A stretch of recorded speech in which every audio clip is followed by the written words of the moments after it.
You should. Well, that makes sense. Okay, all right, so it is 6:31, so we are going to get started. So I'm going to call the meeting to order. So the first thing is to review and approve the agenda. We're going to have a couple of changes to the order this evening. We are going to keep the Veteran Homelessness Proclamation and the audit report where they are, and then we're going to move the Combined Heat and Power Project contract as well as the PFAS conversation, shifting both of those up to just after the audit report. So those will be just after item 6, unless there are other objections or ideas. Okay. Yes? Do we have, oh, maybe it's already taken off. Okay. You're good? Oh, no, item 7, the solid waste management. Do So we have an applicant at this stage? there is actually, so it's worth having a discussion. Yeah, thank you. Great question. Okay, any other amendments to the agenda? Okay, so we'll consider the agenda approved. So on to general business and appearances. This is an opportunity for any member of the council, any member of the public to address the council on an item that is otherwise not on our agenda for the evening. And if you would say your name and where you're from and try to keep your comments to about 2 minutes. For you. Okay. Good evening. My name is Zach Hughes. I'm over in Prospect Street neighborhood. And I just want to rise tonight to discuss real quick. These last couple of snowstorms have caused quite a situation for me to, get in and out of the city from where I live. And there was a couple of nights I had to call for help because I could not transit the sidewalk. And I understand that there are things that are beyond the city's control, such as ice, and you'd have to take blowtorches to it and all that. I get that. But there are chances that I have to take sometimes, and it's very risky. So I just want to rise and talk about that just briefly, and I thank you for your time. Thank you.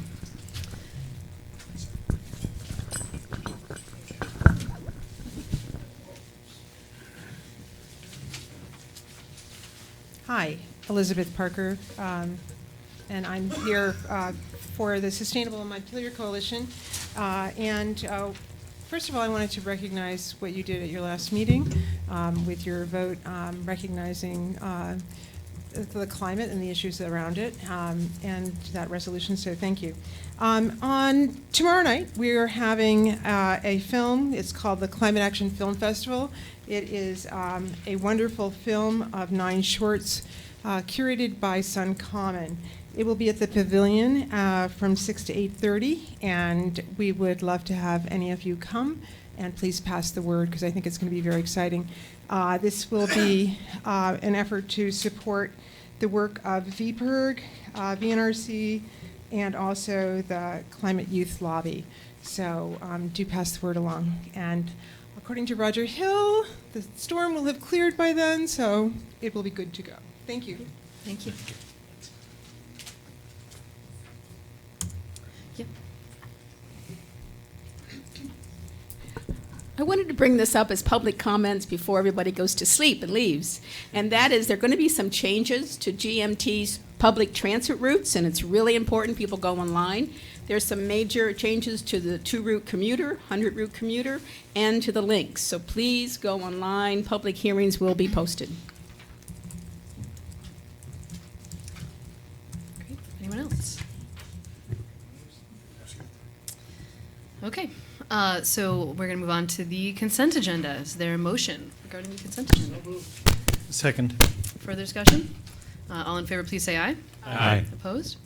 Great. All right. And so on to the Veteran Homelessness Proclamation. So I want to invite Stephen Luna up to the table up here and just tell you a little bit about about this briefly.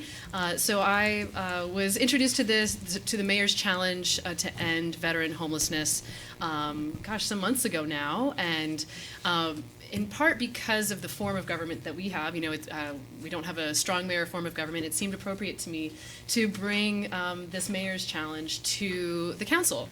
This is what Winooski did as well, and so it seemed like an appropriate step.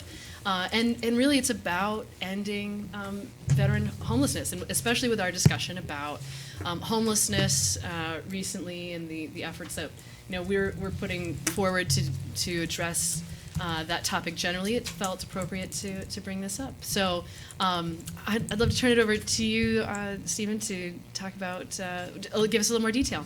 Sure. Is this on? Yes. Oh, very good. Good evening, everyone. My name is Steve Luna, and I work for Supportive Services for Veteran Families at the University of Vermont. That's my paid job. The other job that I have is as chair of the Vermont Veterans Committee on Homelessness. We've been around since 2015 and made up of mostly all of the veteran service organizations throughout the state. And we're charged with coming up with a program, put systems in place that will bring about an end to veterans homelessness. We're doing a pretty good job. We've seen numbers go down over the last year or so. And just recently, I was introduced to the Mayor's Challenge. About a year ago, I was first informed about the Mayor's Challenge. It's a program that's been around for a number of years. I think George W. Bush started the program. Then Michelle Obama was a big champion of the Mayor's Challenge. And then it went dormant for a little bit, and it's kind of coming back with a vengeance lately. And it really is an effort by all of the organizations that work within the homeless arena to come together and create a system, create a buzz, if you will, about ways that we can meet the needs of the homeless community. Beyond just veterans, the Mayor's Challenge also works towards ending homelessness for all of the other homeless folks out there. So I'm here representing the veterans, but there are a number of other really deserving groups out there that we should look at as well. So the Mayor's Challenge here in Vermont, we have 8 mayors. And as of tonight, hopefully, we'll have 6 of those 8 mayors on board with Mayor's Challenge. So we really look forward to Montpelier coming on onto the group as well. Any questions? Connor, then Donna. Yeah, no, and you might not have this, Steve. It's out of Vermont's homeless population, what percentage about are veterans? Ooh, yeah, I don't have Might be a hard number to even come up with. Right, I can tell you the number of veterans that are homeless that we currently have record of, and that's we are right now at 59 homeless veterans in the state of Vermont, which is down considerably from even this time last year. We had about 87, so we're down to 59 at this point.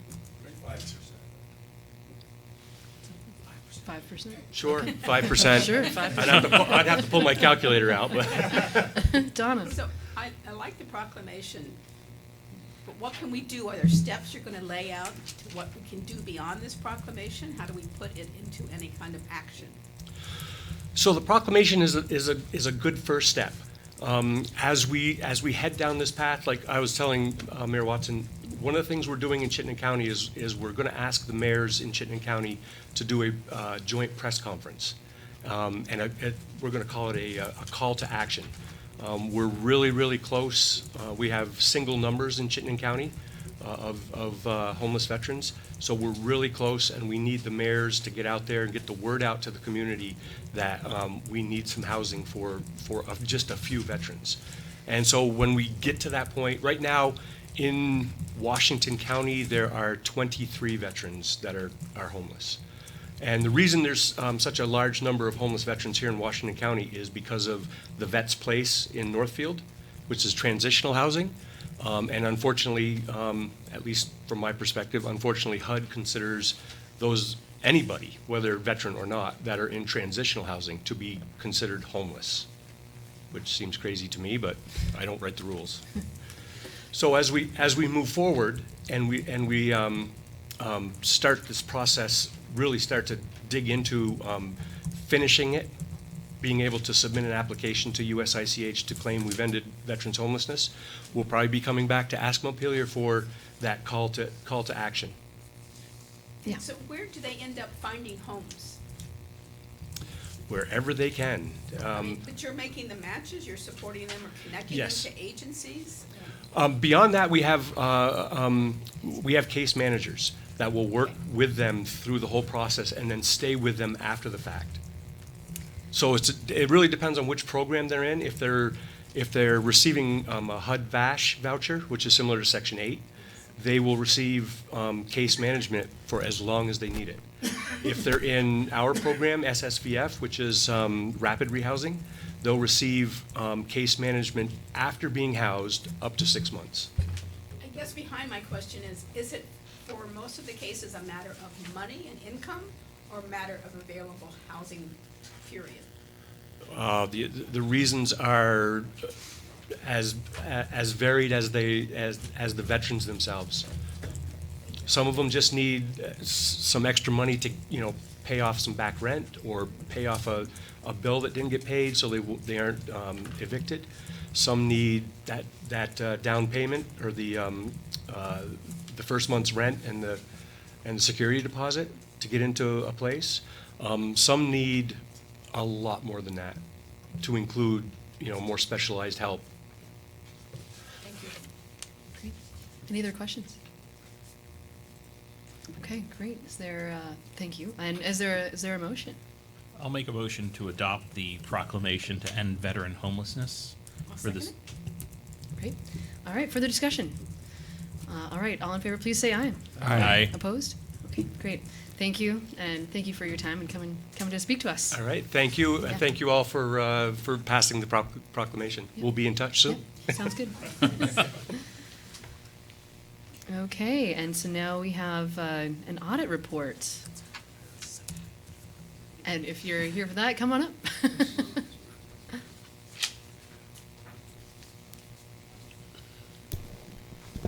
Good evening.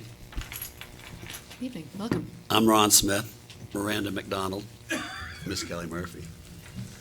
Heather, you want to give a little introduction before I go? Would you mind moving that microphone over there as you? Thank you so Thank you. much. Is this good? Okay, perfect. Well, I don't know yet, actually. Can you hear me okay? No. No? Okay. Let's see. Testing? Perfect. Okay. So we are here to talk about the audit, and I wanted to provide a brief introduction before getting into the details. And you've sort of heard generally who we are, but being a new group on the scene here, I just wanted to provide that introduction formally. Kelly Murphy, Finance Director. Heather Graves, Senior Staff Accountant. Ron Smith, Principal, RHR Smith and Company. Miranda McDonald, Audit Manager. So now that you know who we all are, I just wanted to note that RHR Smith and Company was engaged in May of 2019 to do the FY19 audit. And the purpose of this audit is to express opinions on financial statements, governmental activities, business activities, ensure state and federal compliance, and meet generally accepted accounting standards, and then also provide the single audit for anything over $750,000. To that end, the news tonight is good. We have received a clean opinion, an unmodified, unqualified opinion over last year, which basically means, in a nutshell, that the city statements are presented fairly and appropriately and are in compliance with general standards. And so on your desk in front of you, you have the audit, but then you also have the presentation materials submitted. And I apologize if my back's to any of you. You've got the presentation materials, which includes a balance sheet, statement of revenues, budget to actual, and GF revenue by source and area of expenditure. I also did want to note that if you do want to go into executive session for any reason, I'm just reminding you that you have the option, if you should so choose, to discuss items within the audit that you wouldn't necessarily want staff present for. So with that, I will have them take it away.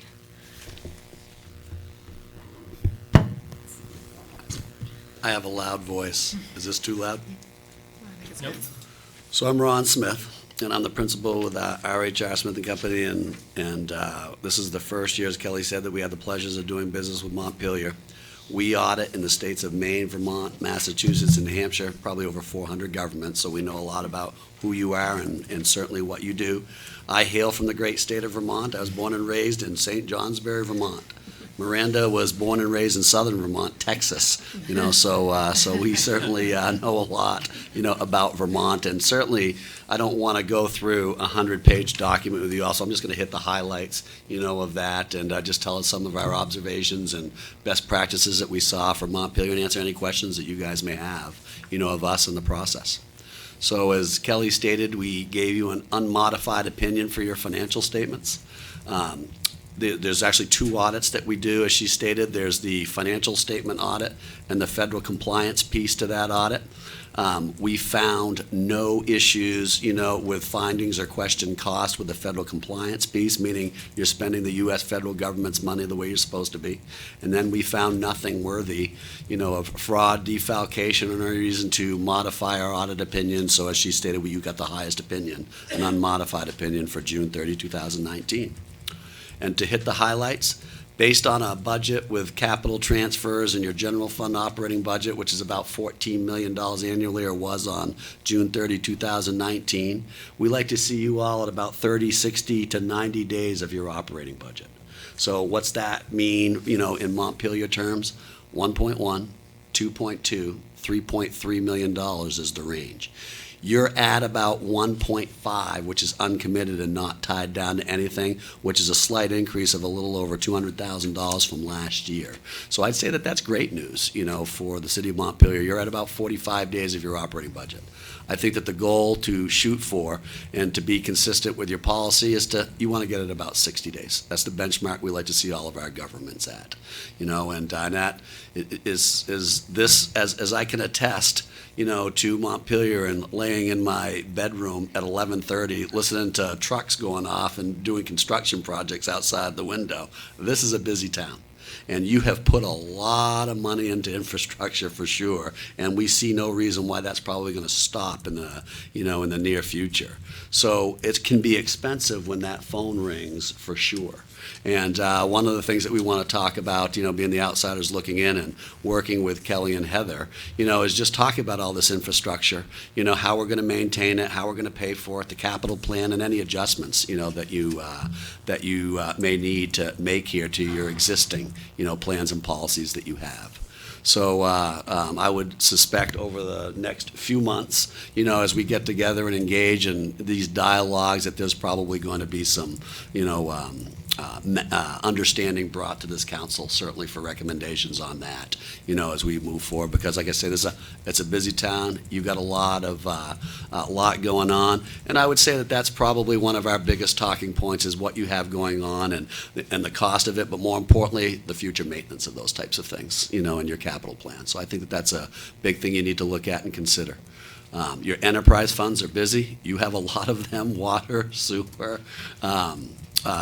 You have your heat district, you have your, I'm missing a parking fund.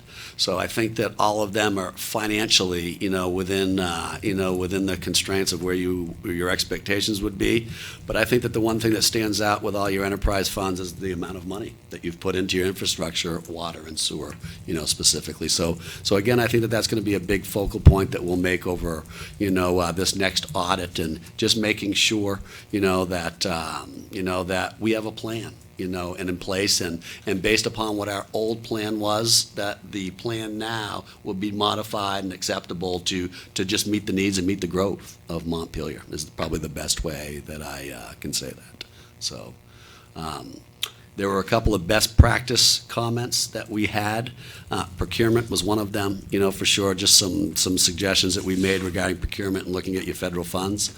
Bank reconciliations, we saw some delays in bank reconciliations this year at the city, and certainly that's an area. Cash is king, That's the area that you certainly want to pay your attention to. And, we saw no issues of any, mismanagement. I think it was just time. I think that, as your outsiders coming in and being the new outsiders coming in, there's a lot of new faces in new chairs, specifically now, and even on the way out the door during the process, there was some transition in personnel too within your finance department. I think your people did a great job, in getting through that exercise, but it was definitely a year of transition and, and given that, and I think getting other people to sit in chairs and look at things like the way that you have your organization, there was really no repository, to go to get information. It was all over the place. And I think with some suggestions with your staff, there was some, some conversation about that and just maybe a better, easier way to facilitate that going forward. Whether or not you have a debt, a debt repository, whether or not you have a TIF repository, and things that would pertain to that would reside in that. So there was a lot of conversation regarding best practice, but again, I think given the transition and a lot of the new faces that you have in your finance department, I think kudos to them. They certainly responded and allow us to sit here in front of you and saying that the ship's pointed in the right direction, and we look forward to being part of that journey and look forward to giving you guys advice going forward, for sure. Thank you. Any questions? Donna. Oh, and then Dan. One about your questions. The bank reconciliation and the purchasing, what you found, was that different than had happened in other years? So speaking on other years, I would say the bank reconciliations was a new one, as I recall, based on any previous year management comments. Yeah, there were some new ones, and I don't know what level of depth of conversations that got had, between your former finance director and your former auditors, but those are just some of our comments and observations that we made for this year. So with the banking reconciliation, it's sort of to indicate too much busyness and not doing that. With the purchasing, you're saying the system wasn't in place, and that needs to be established. Yeah, so I think that there's some better there's a lot of ways to say that you did things correctly. And I think that, some of your, or not correctly, I'm still trying to find the balance in the middle of there. But whatever that way is, I think it's probably fair to say there can be improvement, here in Montpelier.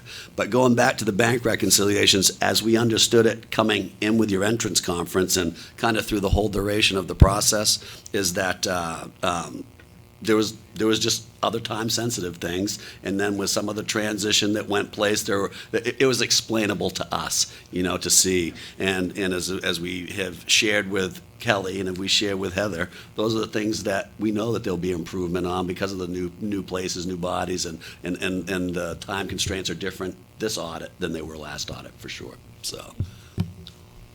Dan. I had two questions. First one was about the idea of a maintenance fund or maintenance funds.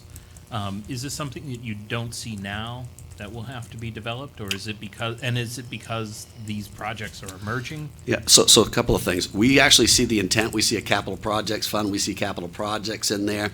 We see a lot of infrastructure, projects going on here at the town.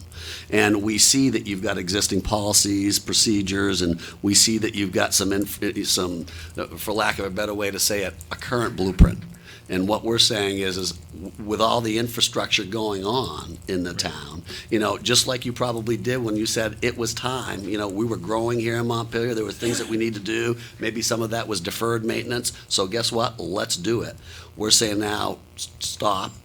You've done a lot, and I think as you continue to do a lot, look at your blueprint right now and make adjustments where necessary. And that's one of the things that we want to work with your finance team, on, because I think that's time for sure. So, yeah, and in my outside professional opinion, I don't think that there is enough money, that you have sitting in for replacement or maintenance reserve, whatever it is to take care of and establish this infrastructure that you're spending so much money on and will continue, to spend money on. That's where I think the blueprint's going to need some adjustments. Okay, and increasing funds. Correct. The second question I had was about the enterprise funds. You seem to indicate that we had a lot. Was that necessarily criticism that we should be looking? No, Okay. so when I met by a lot, all the enterprise funds that I can think of professionally, you have them all, so that's a lot. You know, so let me say that. Minus an airport. Yeah, you don't have an airport, but I'm not sure I'd call that an enterprise. I don't see many airports making money in this day and age. But here's what I'm sure of: you have a lot of them. You know, and I'd argue you check all the boxes, as we would say in our standards.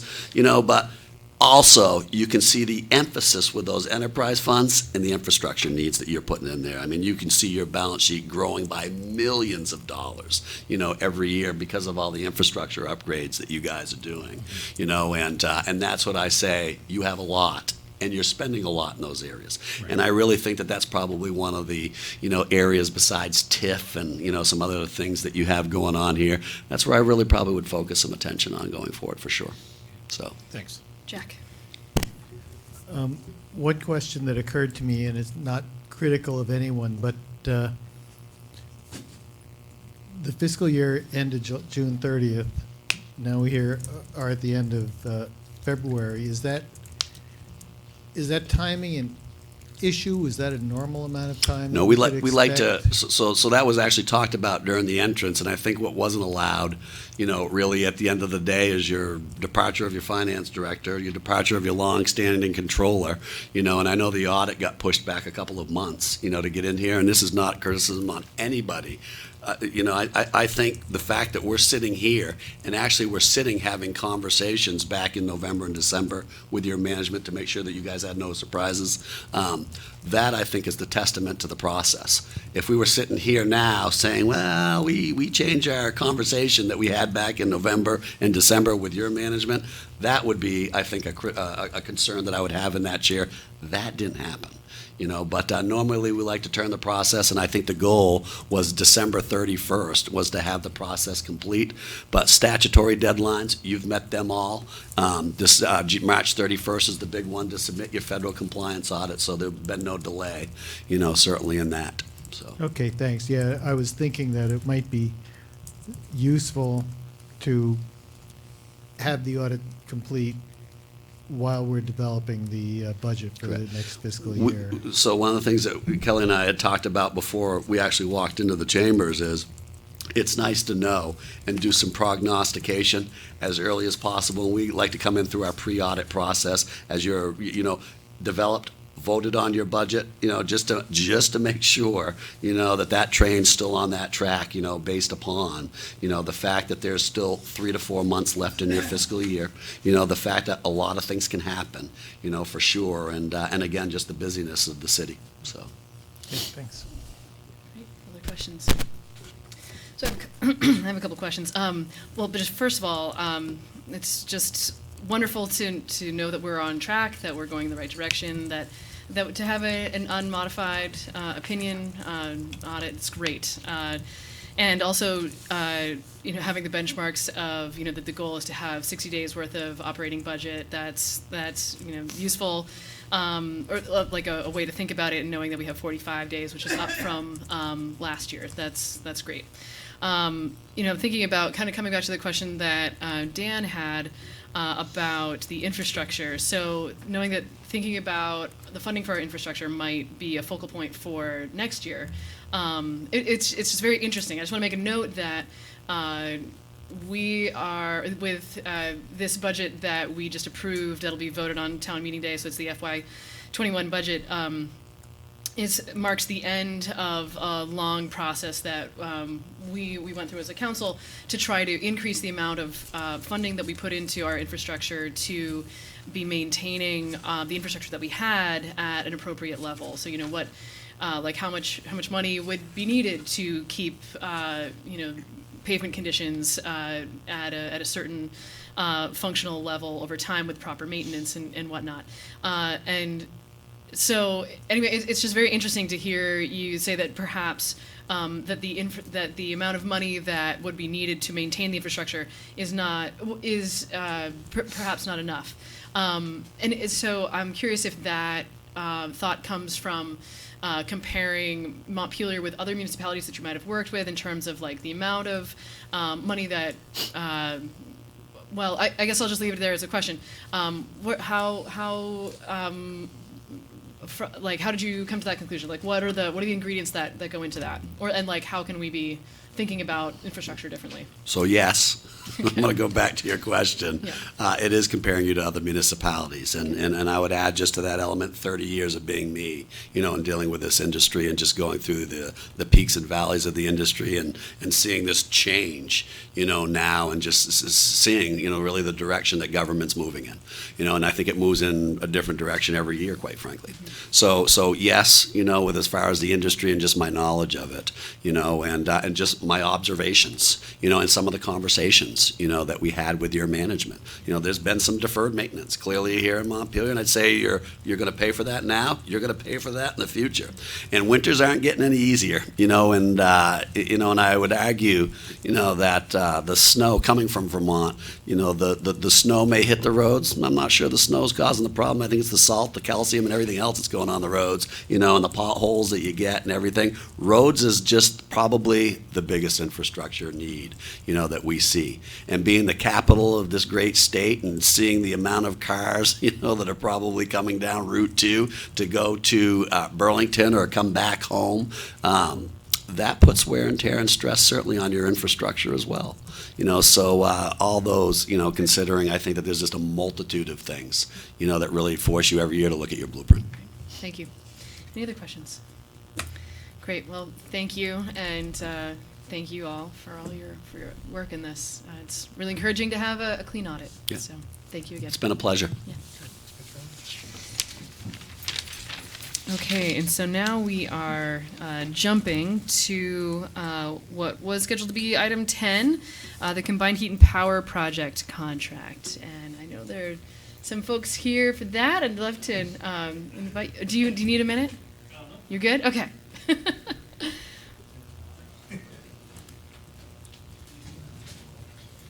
Welcome.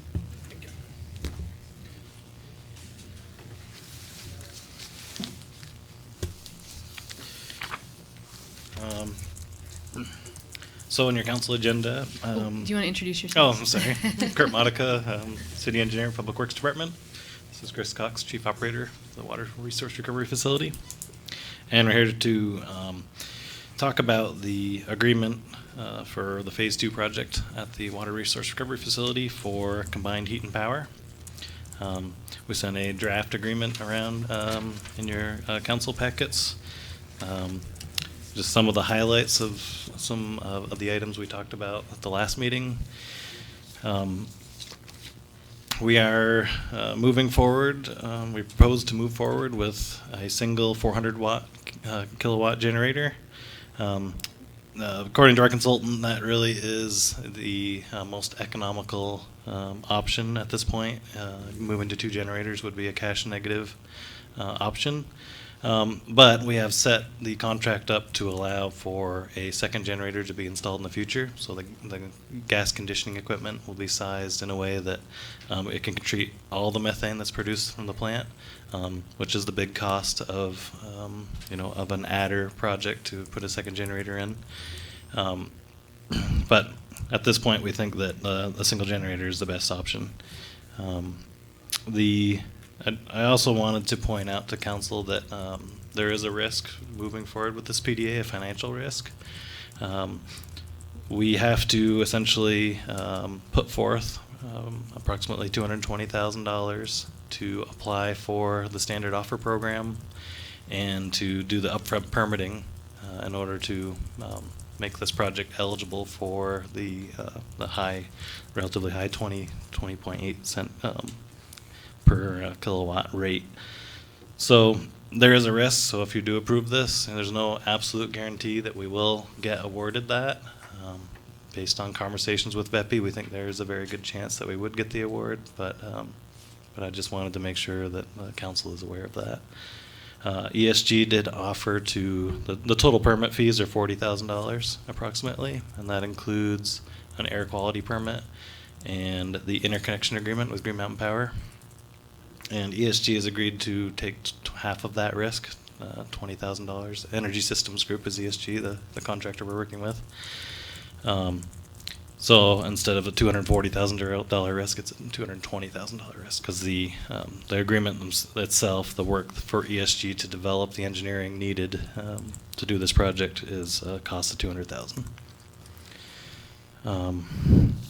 So that is really the highlights of what's changed. We are still doing final negotiations on this agreement. There may be some minor changes between the two lawyers, our attorneys.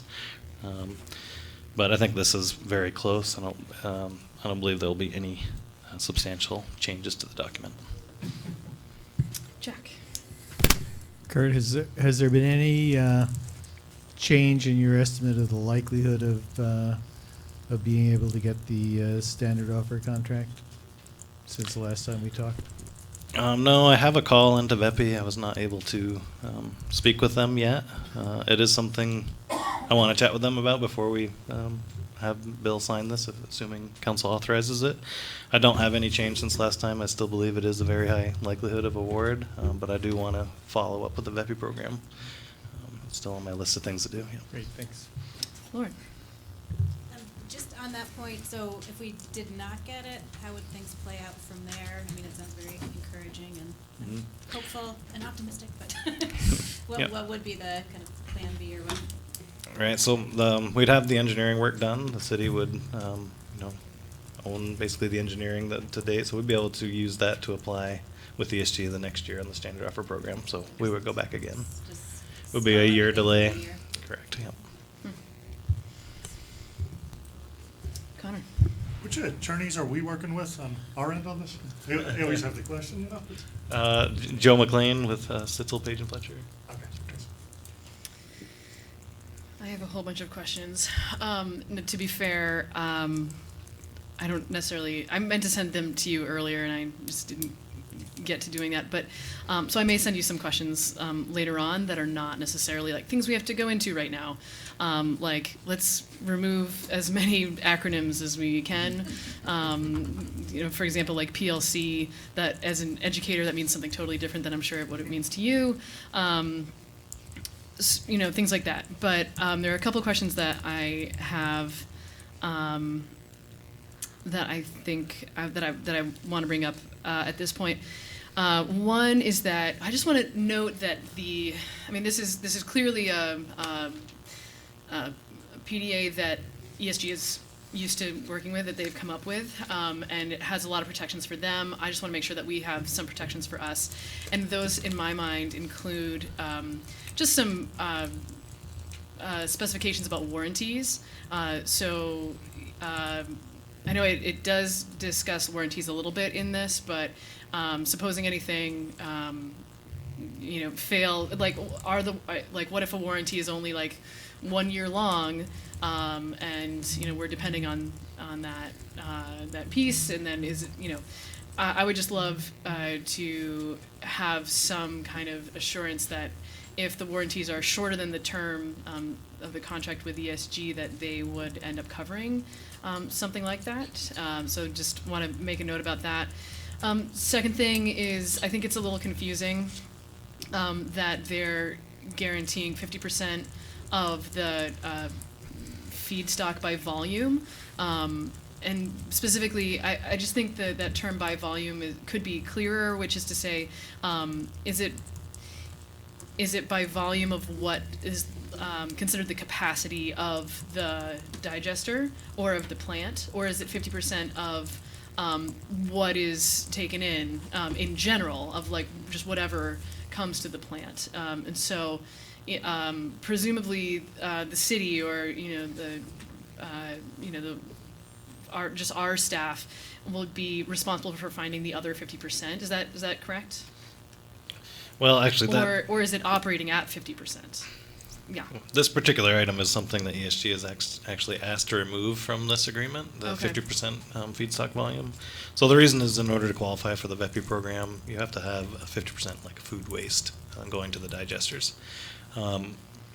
So that actually will go into this. There will be a second contract, assuming we get the award, and the interconnection agreement, there'll be an actual construction contract with ESG, a design build contract, that will include that 50% feedstock volume as well as the warranty items that you mentioned. So this is really just kind of the precursor till we get the project, and then there'll be a much more lengthy agreement that will cover those things. Okay. That's good to know, because the food residuals part was also confusing to me, knowing that I feel like we had talked about other types of fluid feedstock that would not necessarily have been food. So that is that in line sort of where we're still at? It might not. It's just organic material. It's not necessarily food stock, food residuals. Right. There's a classification through VEPI that kind of defines Okay. what's eligible under their program for Okay. that standard offer program. Okay. And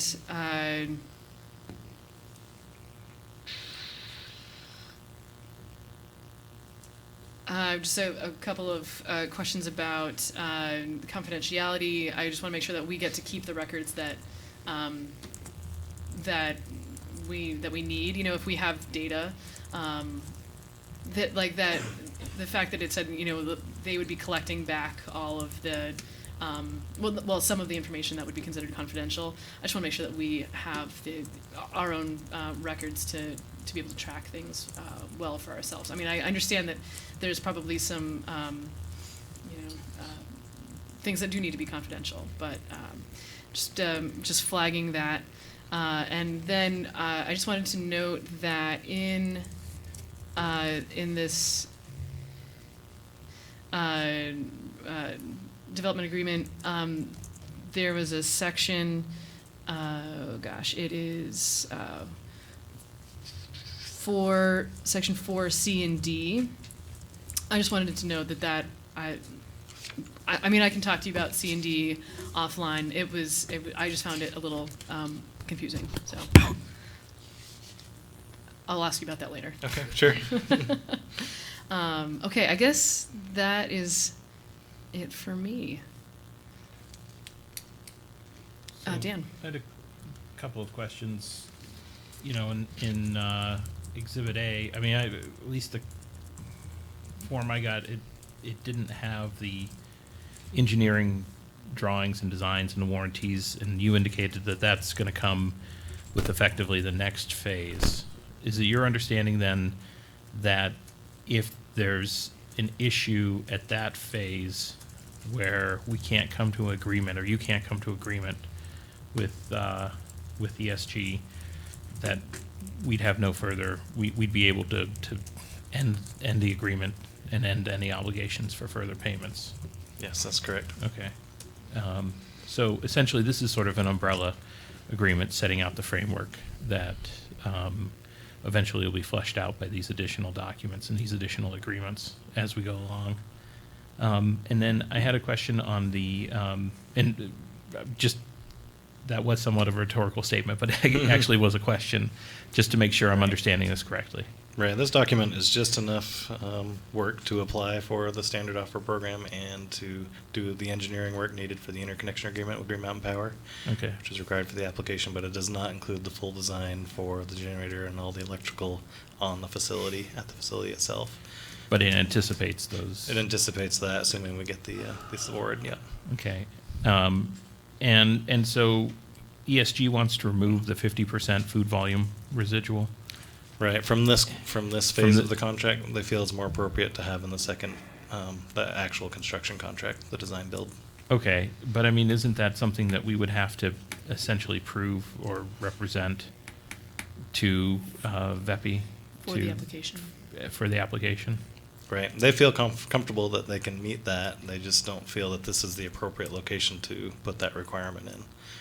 So they want to put it in the latter document as a way, when they actually get around to the design of that. Right, just as it's part of the guarantee process, so the actual construction contract will include all the guarantees, all the warranties. And Okay. that's really part of this, meeting that food stock requirement is really a function of that, of a guarantee of the contract. Okay, and you said this is the product so far of some negotiations with Joe and the attorney for ESG. Correct. Okay. So I was looking at the confidentiality and the public records component. So my understanding is that there will be some documents that will be considered trade secrets and will be held confidential. And so it's my understanding that these would be designated by ESG as confidential trade secrets, but it looks as if that would expire after 1 year, following after the agreement expired, or the lifetime of that. Is that?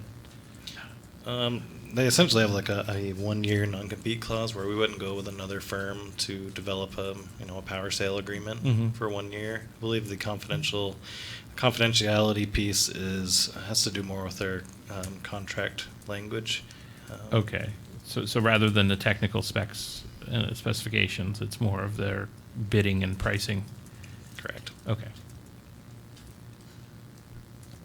I think that's all I had on my notes, so thank you. You're welcome. Any further questions? And this will be reviewed by our lawyer before we sign anything. Correct. Yep. I'm just asking for you to authorize this bill as the designated representative for the city to sign upon final review and approval by the city attorney. Is there a motion? Jack? I move that we authorize the city manager to execute the project development agreement with ESG for Phase 2 of the Water Resource Recovery Facility, subject to final review and acceptance by the city attorney. Second. Okay, so motion and a second. Further discussion? All in favor, please say aye. Aye. Aye. Opposed? Okay, great. Thank you so much. All right, and we are going to go right into what is listed as item 11, discussion of PFAS at the Water Resource Recovery Facility. Sorry, question?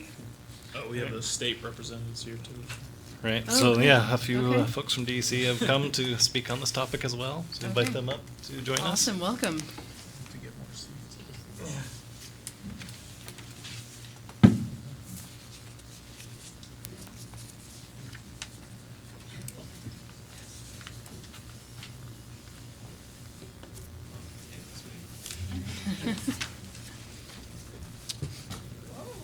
Emptied the room.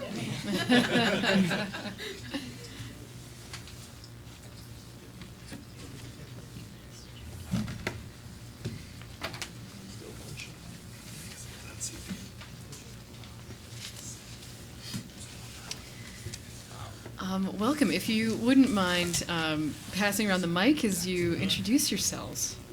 Great. I'm Kurt Monica, City Engineer, Public Works. We'll start off here.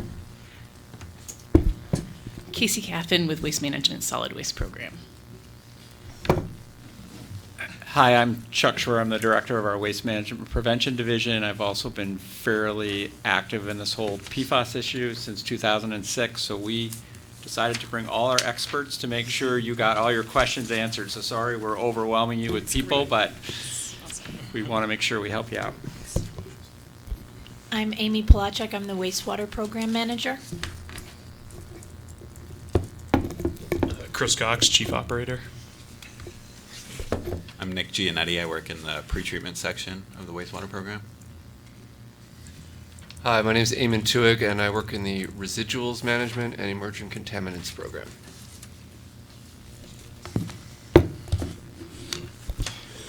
All right. So this discussion was instigated by an article recently in Vermont Digger that discussed PFAS at the wastewater treatment facility. And Chris and I put together a memo sort of outlining what PFAS is. It's really an emerging contaminant. I think the state could attest to. We're still doing a lot of sampling and try to get a handle on where things are with it. There is no discharge limit in Vermont for surface water. So really what our intention here was to provide an opportunity to answer questions. We've got a whole lot of expertise here with the state of Vermont, which we really appreciate them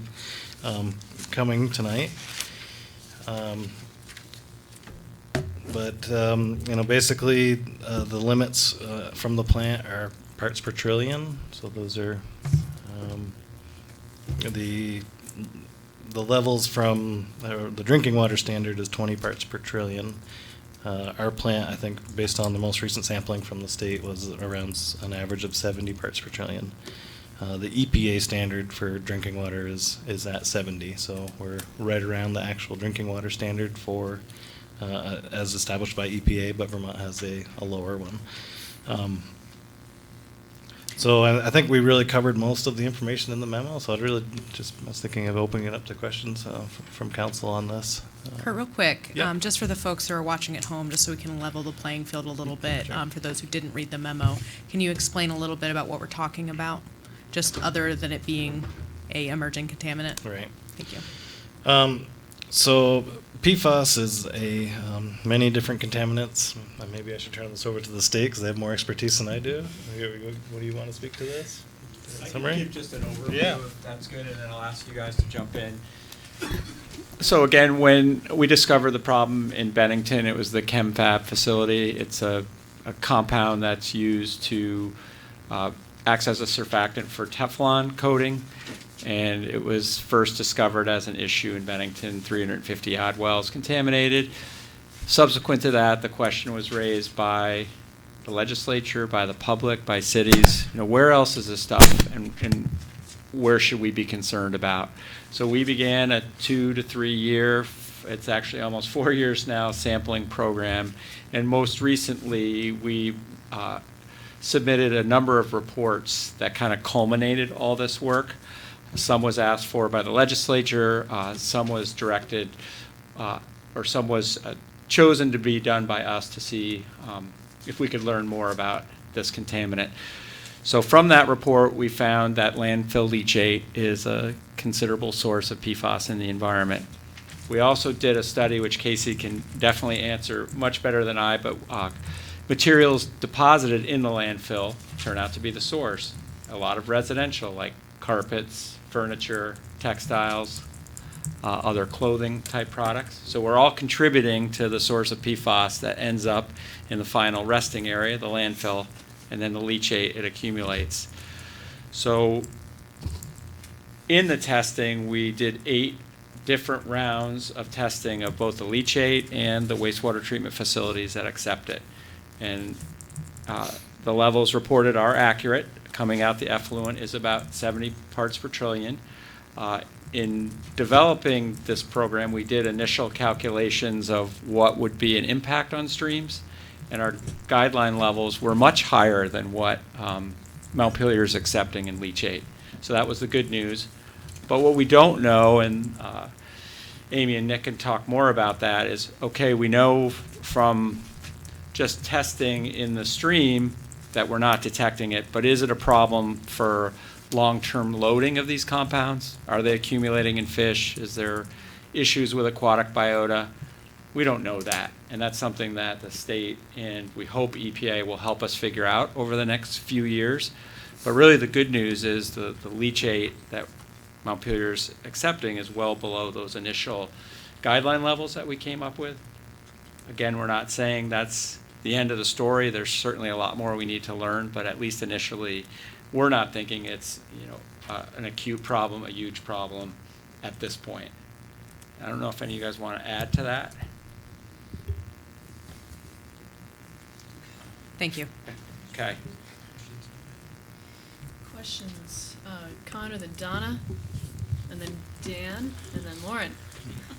So, just like looking at some of the adverse human health impacts of this, and DEC will be working with the EPA to see if anything happens in fish or wildlife, right? Do you contract with an epidemiologist to see if there's any instances of sort of the things listed in this memo that are kind of out of whack with just the general population in these areas? Well, to come up with our standards. If you wouldn't mind.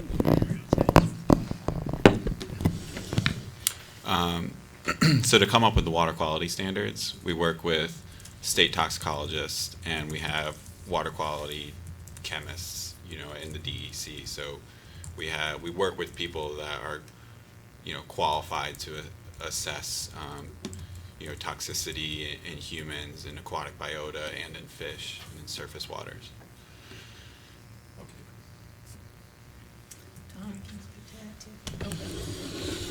There, nationally, there are considerable data gaps, though, and so that's something that holds back both Vermont and the EPA from being able to make faster progress on standards.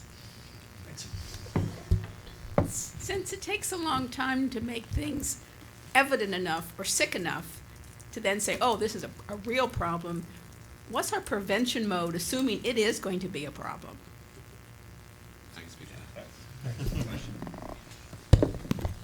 That's a great question. So, well, right now, like we have a standard for drinking water and groundwater, which is 20 parts per trillion. So, for 5 of the 4,000 PFAS compounds. So, we know what safe levels of drinking water are, but for surface waters and for fish consumption, like we've been saying, we need to collect more data and do more research on that.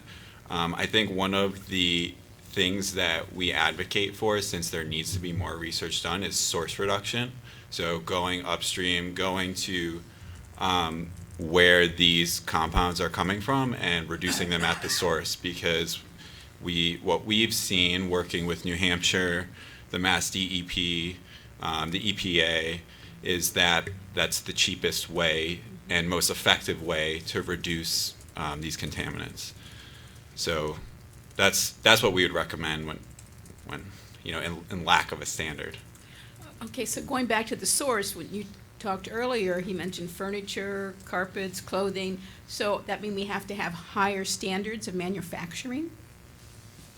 Yeah, I mean, the things coming into a landfill is a difficult issue to pin down. I can speak to doing source reduction of sources of wastewater. So folks, or I can speak to how to reduce PFAS concentrations in wastewater, right? And so we look at industries that are using these products, and these products are getting flushed down the drain with their processed wastewater, and we would look at alternatives of products that they can use to reduce these concentrations. We would look at alternative practices that they could be doing to reduce these concentrations.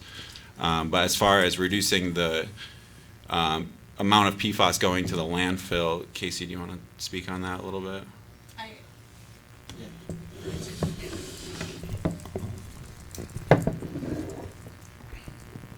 So for the sources going into the landfill. You can speak in the mic. I am addressing you. For the sources going into the landfill, we looked at sources that were probable to have PFAS to start with. And so it was sludges, as was mentioned, textiles, soils that were contaminated for other reasons. We tried to do a broad sweep of material types that are going to the landfill but are also in use around. And as Chuck mentioned, the highest amount of PFAS that ends up in the landfill, so on a mass basis, our estimate is that it's coming from bulky furniture, couches, carpets, other textile sources like clothing, umbrellas were really, really high. We looked at a very broad range of materials. And so in terms of trying to reduce what's the amount of PFAS that's going into the landfill, addressing those sources that are industrial in nature or sludges, things of that type, certainly would help, but it's not going to cut off the beast. And so that needs to be done at a broader level, and a broader level than Vermont, even.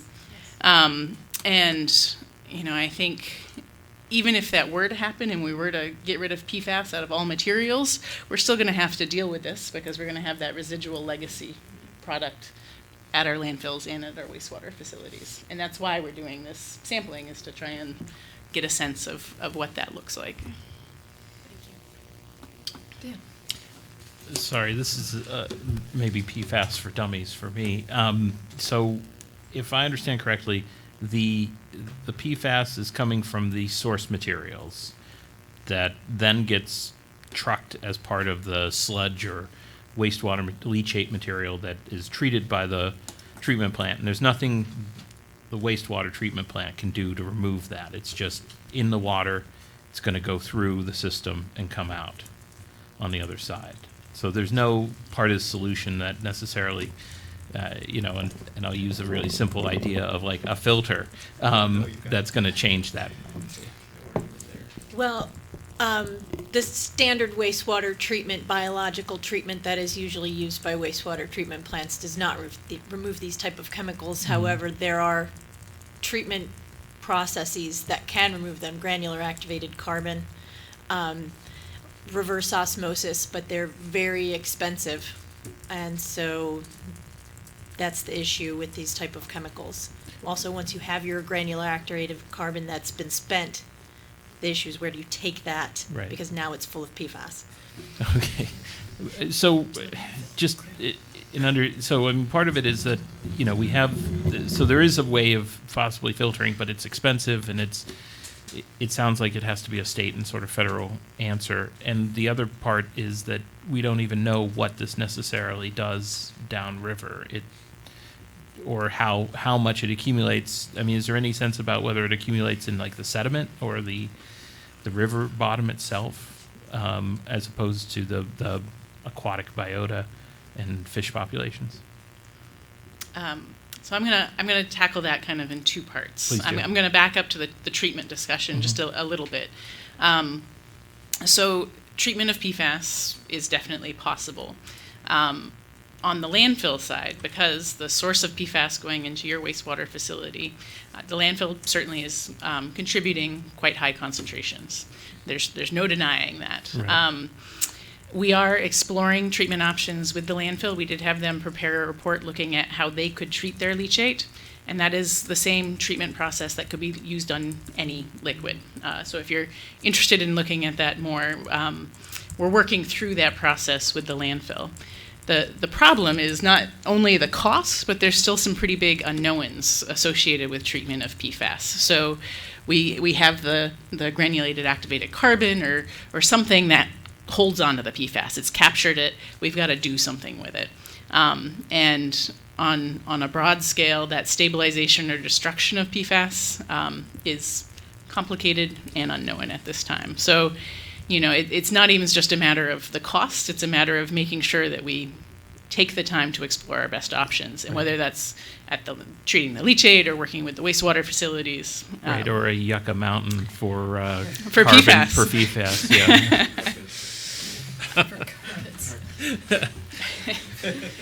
And then for what happens to it in the aquatic environment, that's exactly the questions that still need to be addressed. They are highly soluble compounds, but it is going to partition and separate out into different parts of the environment. Okay. Thanks. I have a number of questions. I know,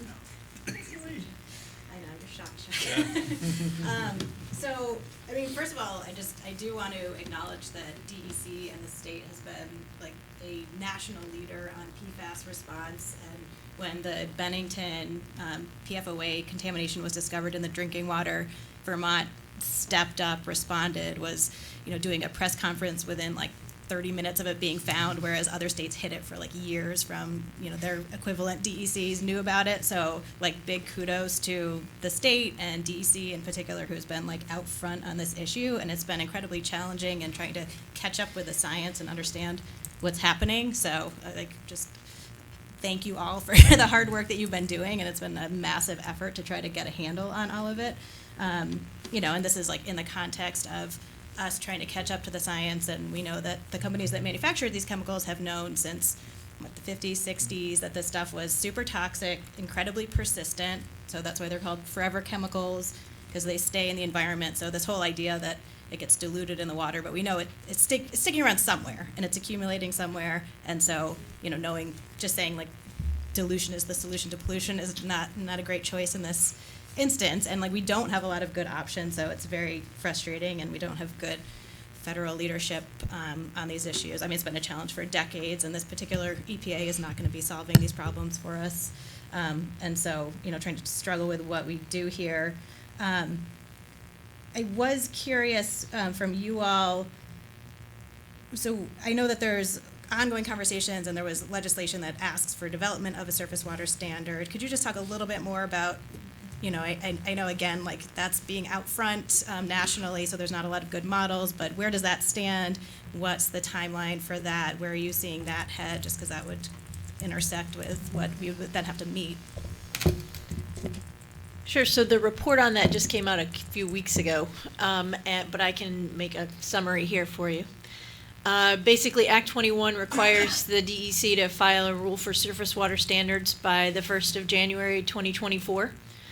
And there are 3 or 4 major recommendations that came out of the report, but ANR generally recommends to not develop a Vermont-specific criteria at this time due to the data gaps and the costs associated and then the uncertainty associated with those. This is the first time that that DEC would develop a water quality criteria for something that the EPA doesn't already have a criteria for. So it puts us out in front of the EPA, as you've mentioned. But the major recommendations were, the first thing was to establish a human health criteria using fish tissue concentrations. So using the human health criteria expressed in fish tissue and then issuing consumption advisory screening levels rather than a water quality limit, numeric limit in water. And then we're going to track the EPA development because their action plan for PFAS is to have an ambient water quality criteria or standard for aquatic life by 2022. So I understand that there's a distrust of what's happening in the current administration with the EPA, but looking to them as the federal backstop is important for us because of the cost and the regulatory uncertainty with creating a standard that would be different than what we would be held to once the federal criteria comes out. So are you concerned about our current drinking water standard, which the federal government doesn't have a drinking water standard yet, and ours is more protective? No, I wouldn't say that I'm concerned about that. That's based on human health and consumption. This is a more complex media and issue when you're looking at surface water.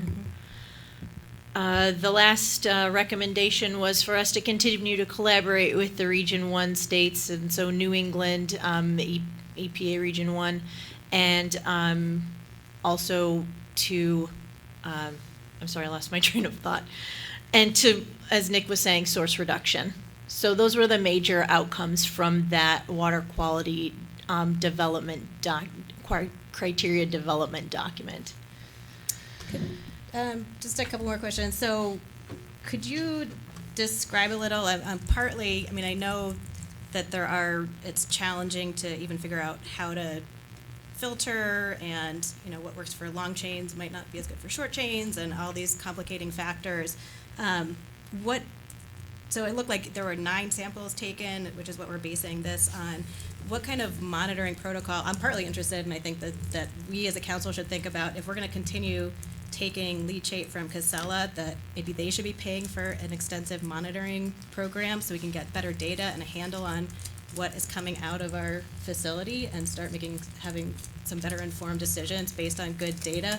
I mean, I'm a little surprised that you're not, I mean, I understand stuff goes into the landfill. We all contribute stuff that contains PFAS, but Casella also does have a role here, and the fact that they're kind of being let off the hook from anything you're talking about. So just monitoring what could be done there, and that, and then I was also thinking about, you talked about how the state, I know there's conversations happening about pre-treatment of the leachate before it would come somewhere like the Montpelier facility. I think we as a council should think about, if we're going to continue keep taking the leachate, that maybe we require that within a year there needs to be a plan for what's happening with that pre-treatment. This shouldn't be on us to do that. We could stop taking the leachate, or we could put some parameters around our willingness to take it, knowing that we're contributing to this problem. So I just love your thoughts on kind of where that stands, where those conversations are going, understanding this is a huge challenge and there's no easy answers here, but just what your thoughts would be on those kinds of ideas. Mm-hmm. So I'll address the monitoring component and then maybe pass it over to Nick for the pretreatment discussion. For the monitoring at the landfill, we do require them to monitor the leachate through our solid waste certification with them. And that's been an ongoing monitoring program that's been in place since the landfill has been certified. PFAS is a new addition to that, and so we are going forward, be getting PFAS results from the bulk tank, which is what's going to your wastewater facility, as part of that monitoring report. And certainly that's available information for anybody, but if we see any significant changes in the PFAS concentrations, we're going to want to be looking at why that's happening in the landfill and then considering the implications of that. Part of this intensive event sampling program that we did over a few months period was to try and get at that question of PFAS. Does it fluctuate? Are there sources coming in that make it spike way up? And surprisingly, to me a little bit, it was pretty stable, both at within the landfill leachate and at the wastewater facilities. So, even though there may be fluctuations in the sources, there's this kind of capacity of the system that's evening things out. So could you speak to, just on the monitoring point, developing a monitoring protocol for our own effluent that Casella, I think, should pay for? Is there any precedent of? There's no precedent that I know of for that, and it is not something that Casella currently is doing. I think you guys can explore whatever you want, but we do have data available for you to base that. Before it, of what's going into entering the. Yes. Thank you. I just wanted to add one thing too, and I think Nick did mention that, but when we looked at the different wastewater treatment facilities, how many did we test? We had just over 20 facilities. 20 facilities, so the ones that didn't take leachate still had PFAS. So even if you eliminate leachate, you're still likely to have PFAS. Certainly it was lower levels.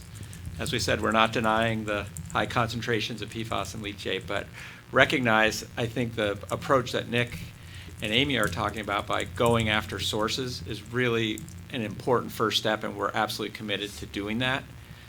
How quickly we'll see results and how effective is really still uncertain, but that is something the state absolutely knows is the smart and right thing to do.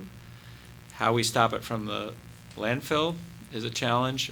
Casey's group is working really hard with Casella to try to reduce the amount of leachate that's generated. Also a challenge, but that's something that obviously it's in their best interest to do that. So that's another thing. If we can reduce the volume of leachate, that would also be an advantage. Jack and then Dan, unless there was more comments, yeah. I was just going to speak to the pretreatment permit quickly.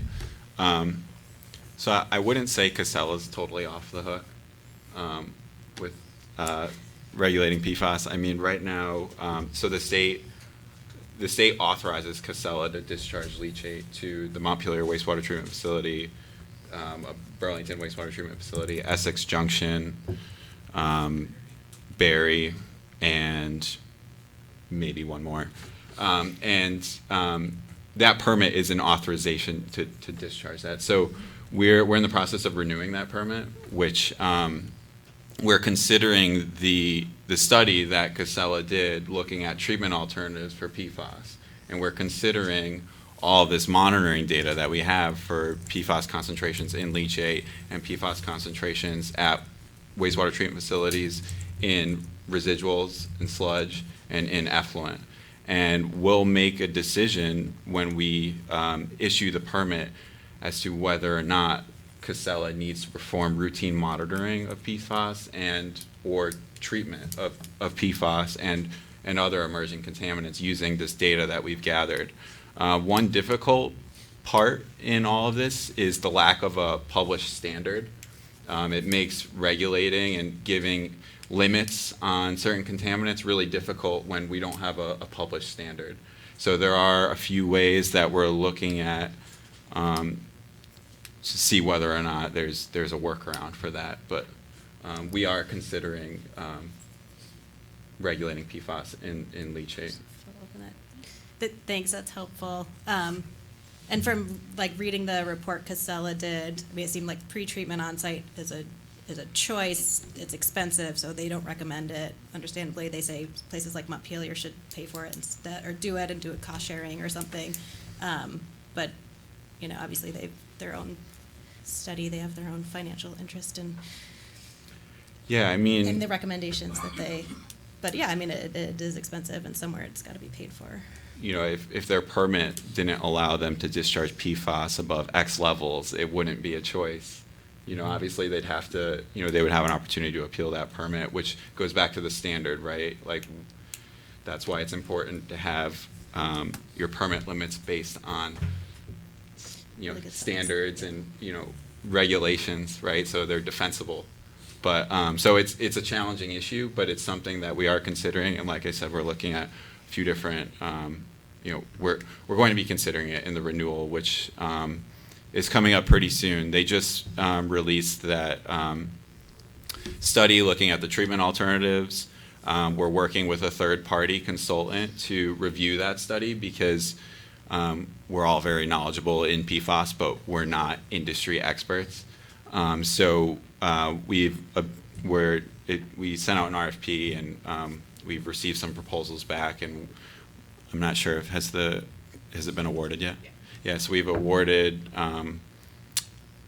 this contract to a third-party consultant who is qualified in PFAS and emerging contaminants in leachate, and they'll review that study and make sure Casella, we've asked them to look at, you know, the costs that Casella used and the assumptions that Casella used, and evaluate whether or not Casella missed anything. You know, is there something else out there that they omitted or something like that? So we're going to get that report, and then we'll make a permitting decision. Thank you.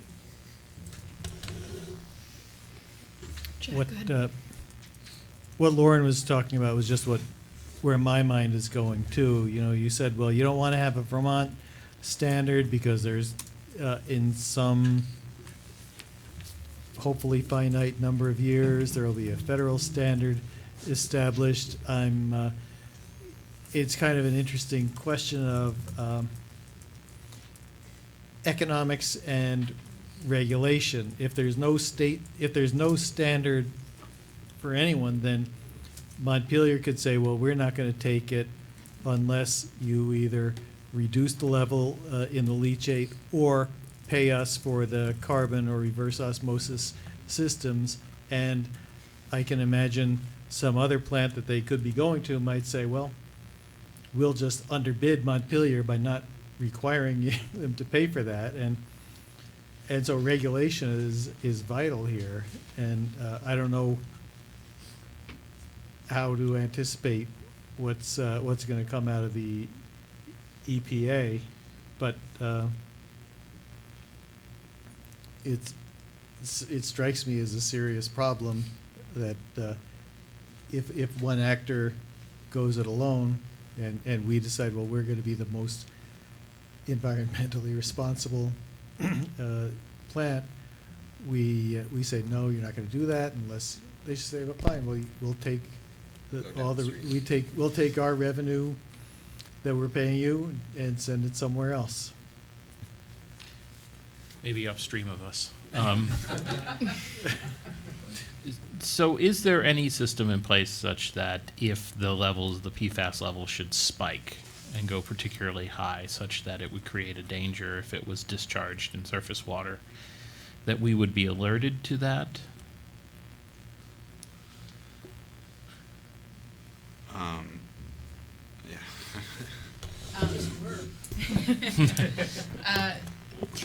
So our monitoring program is not daily. It's semi-annual from a mixed tank that is both old leachate from older portions of the cell and newer leachate. So the older portions I don't think are going to fluctuate significantly. The newer stuff is where the uncertainty is, and we do not currently monitor on a level to address that uncertainty.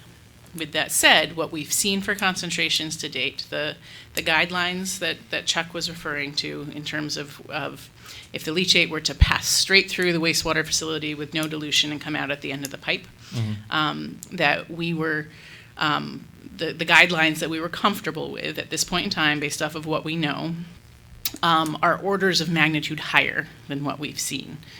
So for PFOA, one of the compounds that these guidelines were established, it was 120,000 ppt. what we're seeing is around 1,000 to 2,000 PPT.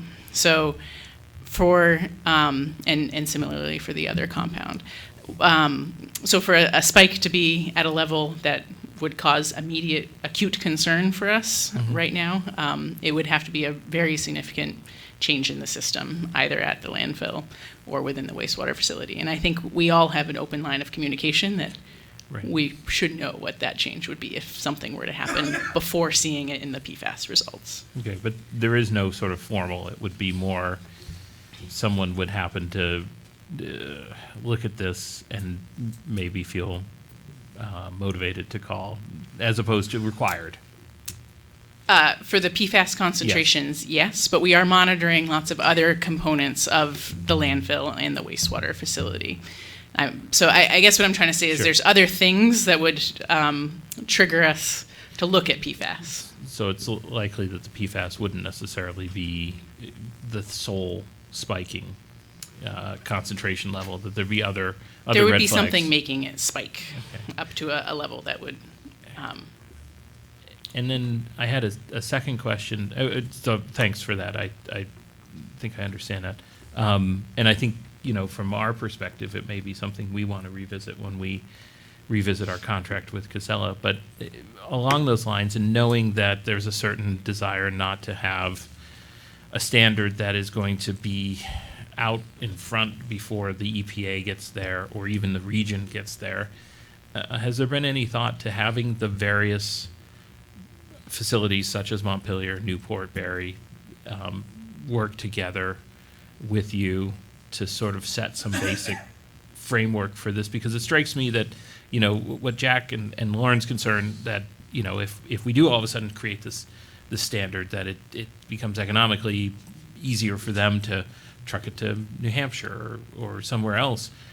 It strikes me that there's a balance point, too, where you can impose some sort of control if the current recipients of this leachate would work together with you, and the state would seem to be the logical nexus point to have that, where there might be some controls that would be short of standards or guidelines that would be the sort of legally binding components that you don't necessarily want to get in front of, but that we would work with you and with Barry and with Newport to say, well, okay, these are the threshold things we need, such as a monitoring system with regular intervals for this type of testing. And we can agree that if it goes beyond this level, we need to be warned and it needs to be action taken, or even looking towards, well, if the EPA doesn't move, we need to think about treatment such that it's more of a partnership kind of, it's the slow boil of regulation rather than the quick imposition.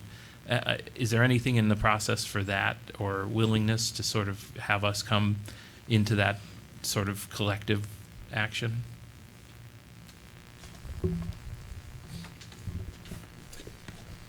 So I think the pretreatment permit is an opportunity to have that conversation. Okay.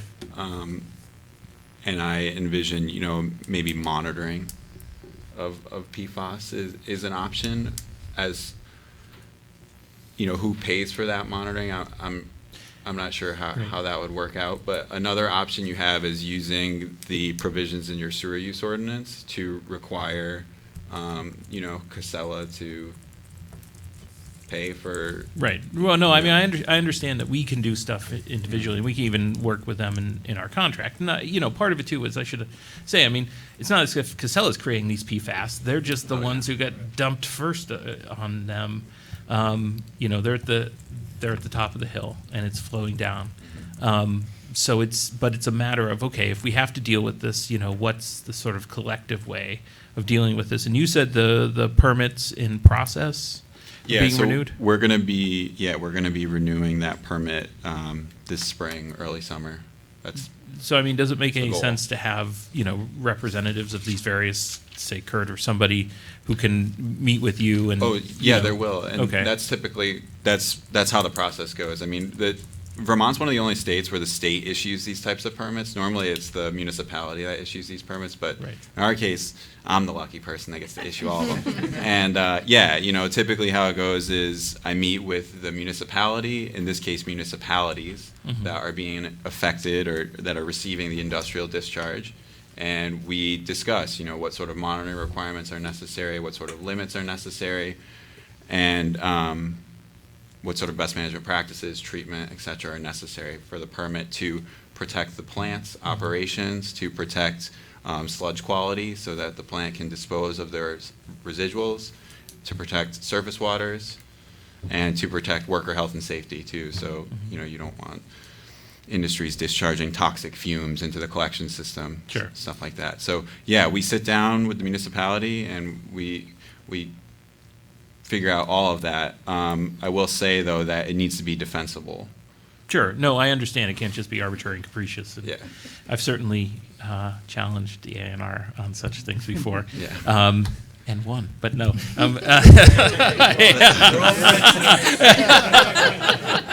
Sorry. Anyway. If I could follow up on that point for just a minute. By winning and against A&R?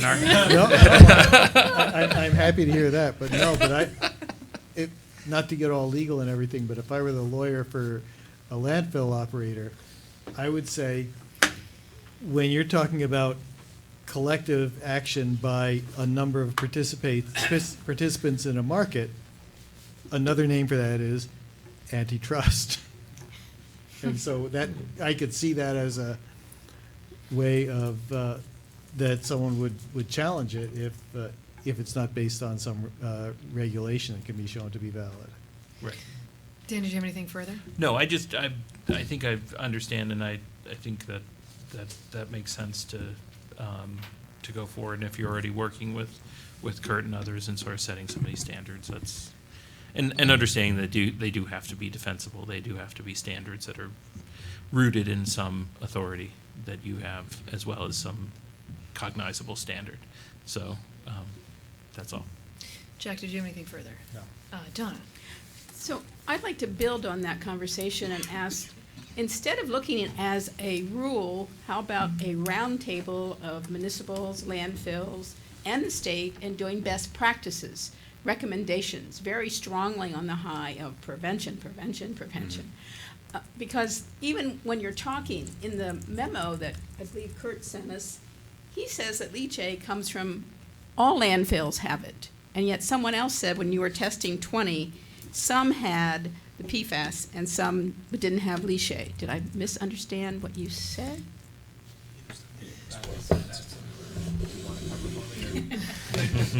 She can clean it up for me. So I think we did hit a disconnect there. So all landfills do produce leachate. Okay. All landfills produce leachate. Okay, great. Okay. We do only have a handful that are line landfills that have collection systems here in Vermont. Ah, And so okay. we have 5 of those. The 20 facilities that we were referring to are wastewater facilities that were sampled. And all the Okay. wastewater facilities also had PFAS within their influence and Okay. effluents. Okay. Even the So- ones that didn't take leachates. Correct. Okay. Yes. And likewise, now I'm disturbed because it says it was you tested it in 2018 and it was at 10 and it jumped to 69 point, which you're all rounding off to 70. Now to me, that's like in 1 year's time, it went from a 10 to a 70. Now that's concerned. And yet you said from the time now you feel it's steady. So help me understand that. Yep. So I think the issue was the number of samples. The first study only, I think, was just 1 or 2 samples, very, very small number of sample points. Whereas the second study had a total of 9 points, I believe. So you get a much better representative sample of what's actually happening in the effluent. So it just wasn't enough data points, and even 9 is, fairly small amount to really get a true representative sample of what's happening. So I think. And I think too, Yep. part of this might be, and I haven't looked at that 2018 data in a little bit, but we were looking at 2 compounds at that point in time, and now we're looking at 5. That's our health advisory, and so that's what we were tallying. So I don't know what that 2018 sum of the 5 would be, but I think it's closer to the. So the same term to the was 70. used, even though one had 5 elements. And Right, now you've our got- health advisory changed during that Okay, timeline, okay. and that's the only thing we have to compare to right now, so that's what we're using kind of as our I think 70 is too many, discussion. sorry. Thank you. Glenn? I don't think it jumped up, I think it's just Okay, a okay. comparison point. And just to follow up on that last point, that the standards changed to add more individual chemicals to the same standard. There are more chemicals that could be added, yes? So is that something we should be concerned about? I think earlier there was some point in the conversation when it was stated that, you know, the class of these chemicals is thousands, and we are testing for a very small number of those currently.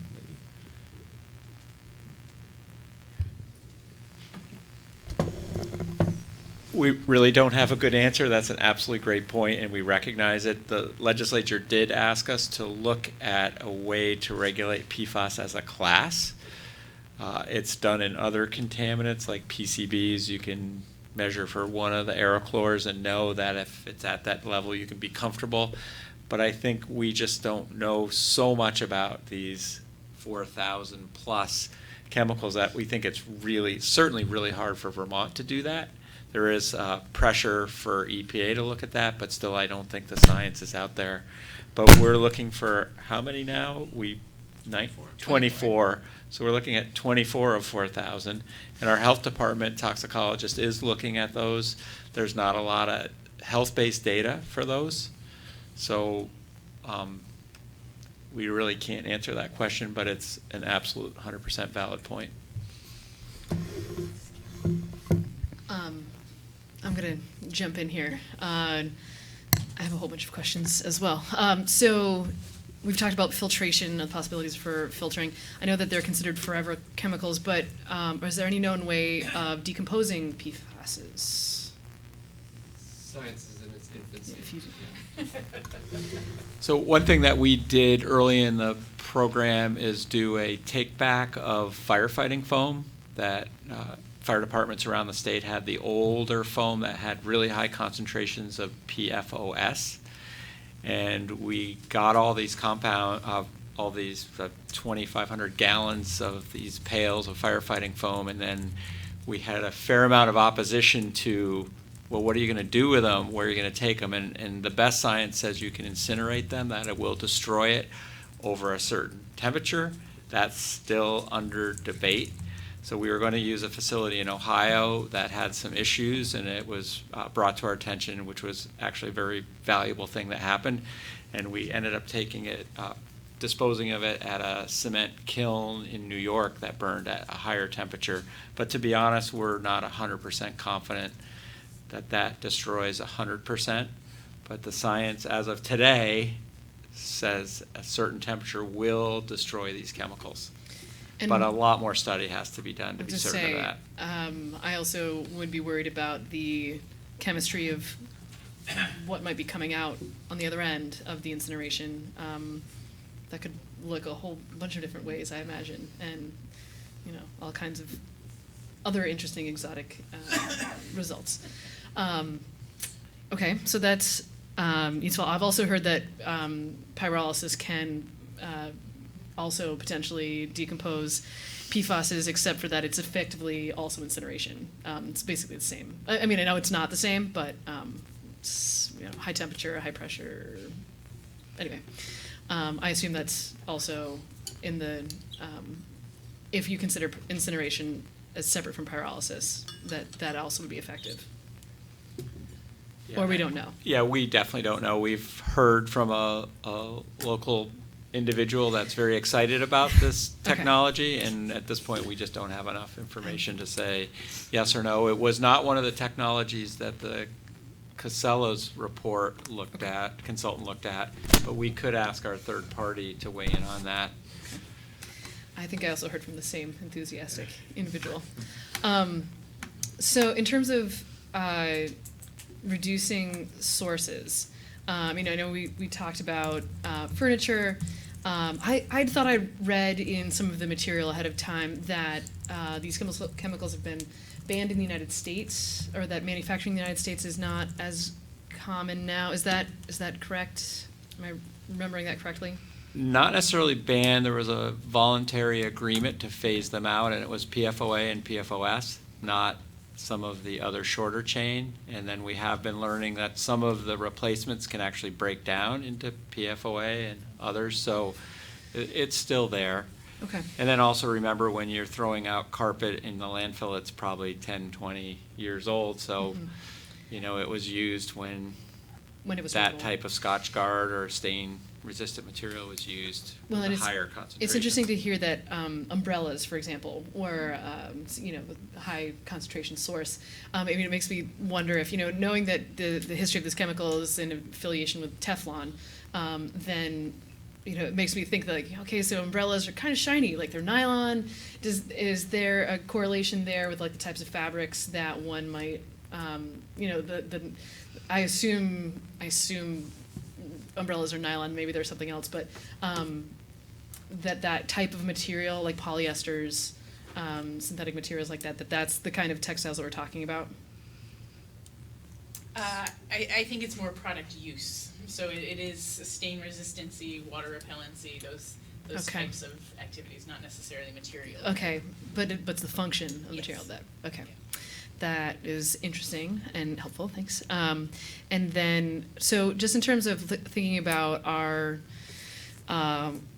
water treatment facility, so I assume that we have different tipping fees for leachate versus septage? Yep. And I assume it's higher for leachate? It's not? Nope. Okay. So as we move forward with monitoring ourselves, do we have any estimates as to how much we anticipate spending in terms of monitoring for PFASs moving into the future? I mean, so far, the monitoring has been conducted by the state of Vermont. The Okay. city hasn't done PFAS monitoring individually to date. Okay. And does that also occur semi-annually? The PFAS monitoring that we did was kind of like a one-time event where we did 9 samples at approximately 20 wastewater treatment facilities across the state, influent, effluent, and sludge. Do you anticipate that would be yearly, or? No, it was just kind of like a One-time- one-time event. one-time thing. Yeah, that we had money to do the sampling, and then now we have a phase 2 sampling that's coming up, and we're trying to figure out what we want to sample. Some of the things we're considering are industrial users connected to the wastewater treatment facility, leachates. We're still talking about what we want to sample using that money. Okay. And when does our contract with Casella come up again for renewal? There's no official contract. There's no official contract, okay. Nope. So, since this is an emerging issue, I mean, it seems like monitoring moving on in the future would be logical, potentially. And so, then I feel like the question is going to be, like, whose responsibility is it? I mean, does it continue to be the state's? Fair enough. And then how are you all paying for that? I suppose that's not my issue to worry about. But in case, you know, if it does come to the city to take on monitoring that, I mean, it seems like that would be a logical thing to build into the tipping fee for leachate. And then, but in addition to that, you know, as you're considering the you know, approving the pretreatment permit, thank you. I mean, I wonder, we sort of talked about this a little bit earlier, like, Dan's comment, but just thinking about, could a condition of their permit be obligating them to work with treatment sites to share in cost monitoring, or to you know, shoulder the cost monitoring, or the monitoring costs, or even anticipating some kind of filtration or decomposition. You know, do we, like, how, or, oh gosh. Anyway, I know there's more research that needs to be done, so there's possibilities there. But just thinking about, like, how can we, this seems like an opportunity to say, you know, you need to be helping us monitor and share the burden for monitoring and then potentially treatment. Yeah, and so you have something to say, and then Dan, yeah. I don't envision the permit talking about who pays for the monitoring, or sharing costs associated with the monitoring.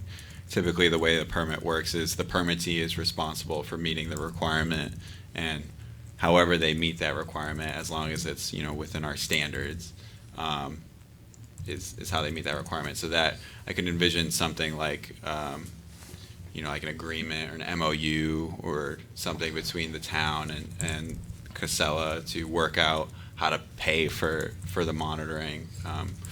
But the permit won't get into cost sharing and stuff like that. Okay, thank you. I mean, Dan? I guess my reaction as far as the monitoring, it seems it's going to be much more effective by doing it at the source where this leachate is coming from, these tanks, that rather than, because if we're monitoring our output, it's already out there. Whereas if we can install the monitoring before any type, we know what we're receiving, or at least have these warning signals. But it does sound like this is ultimately something that's going to be resolved by both the permit as well as our relationship with Casella, and trying to work out some of those details privately that the permit won't necessarily cover. Great. And Lauren, I know you had something, sorry. So we've talked about the effluent. What's the sludge situation? Did Montpelier sludge get tested? And then can you remind me what happens? Does that all go back to the landfill? That's correct. Yep. So did ours get tested, and what was the result of that? I think Eamon's been pretty quiet all night. Yeah, he's got some. All right, I want to bring you into the fun.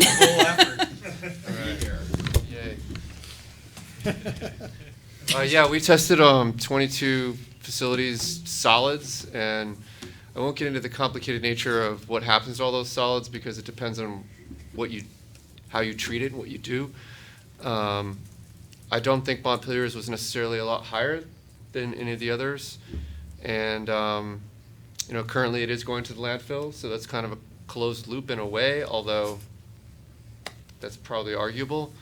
And other facilities in the state do have various disposal options, but about half of it goes to the landfill in the state. And the landfill also takes sludges from out of state. So they take, I would say 3/4 of the sludges they take comes from out of state. So we're not. Is that right? We're not land applying ours, at least.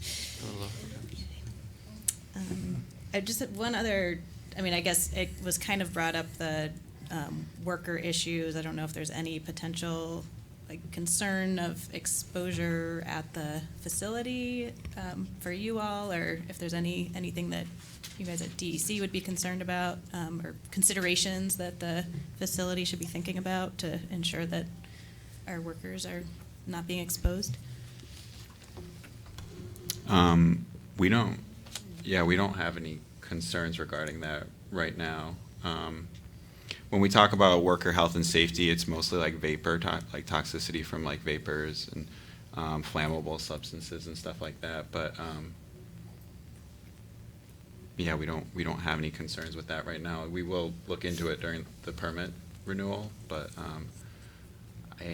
I haven't heard of any other wastewater treatment facility seeing that as an issue. Yeah, I think in these conversations, and I'm going to speak from a really high level, but I think that when we start looking at really low numbers in part per trillions and effluents and things like that, you have to think about also what your relative exposure is and what the real health risks are. Most of us are coming into contact with these materials through household dust, and hopefully not through your water, and that's really the state's primary concern, is making sure that everybody is drinking clean, safe water. I know that I drink from Lake Champlain as a Burlingtonian, but and that water is tested, and so far so good, and I think it's a pretty big dilution factor there. But I think the nature of this compound is very difficult because it can volatilize, it can be in the air, it can be right on the surface of water, it can gleam to solids, it likes to stick to certain charges, so it's a very unique compound. Perfect water repellent, all those things. And I would say that it's certainly something to think about. I think exposure at a wastewater plant is something to think about, and I think that there's likely to be ongoing research in that area in the future. That's probably something to leave for academia and for grants and for funding to figure out if there's an issue. But But no, I think that, I think we all underestimate that we are exposed to these compounds pretty regularly, and it's usually through your household dust or your food packaging or things like that, or your coats or things like that. And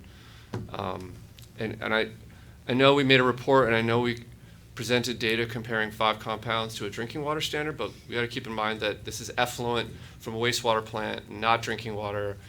We're not drinking the water from the Winooski. That said, the fish tissue consumption is something that needs to be worked on, and it will be.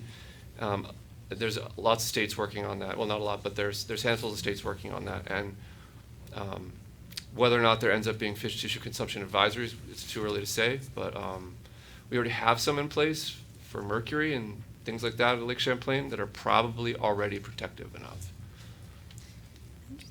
One other thought. So I'm just thinking about if there's any risk of liability, the city now knowingly taking in, and even though, at this point levels are low, but, all the research that comes out keeps showing lower and lower levels are more toxic. So that's the trend, and knowing that there's the 4,000 chemicals that we're just beginning to understand.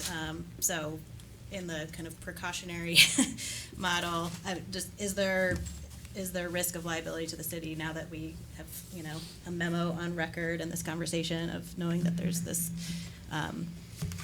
this toxic chemical that we're, releasing? I know there's been a lot of conversations at the State House about medical monitoring for people exposed to toxic chemicals. There was a bill that passed that unfortunately the governor vetoed that exempted municipalities, but now that doesn't exist. And there was a court decision recently that said people could go after medical monitoring. So, for example, the fish tissue was making me think of it. If somebody fishes, if you're fishing right outside the wastewater treatment facility, could somebody be exposed and make a case that they were exposed, and now cities are on the hook because of this court decision and lack of a statute that exempted municipalities.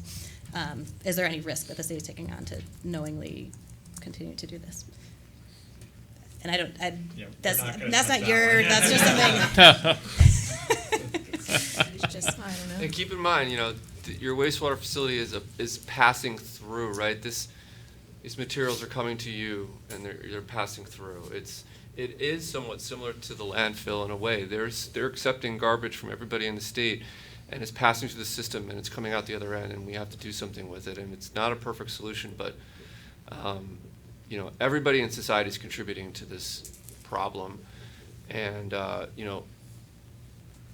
outside of liability, it really is. I see wastewater treatment plants being referred to as sources, and they're really not.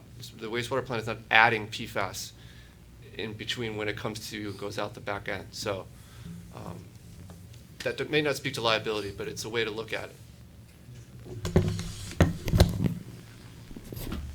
So one thing I don't know if we mentioned, I know it's been in the press, but the state is going after the manufacturers of these chemicals.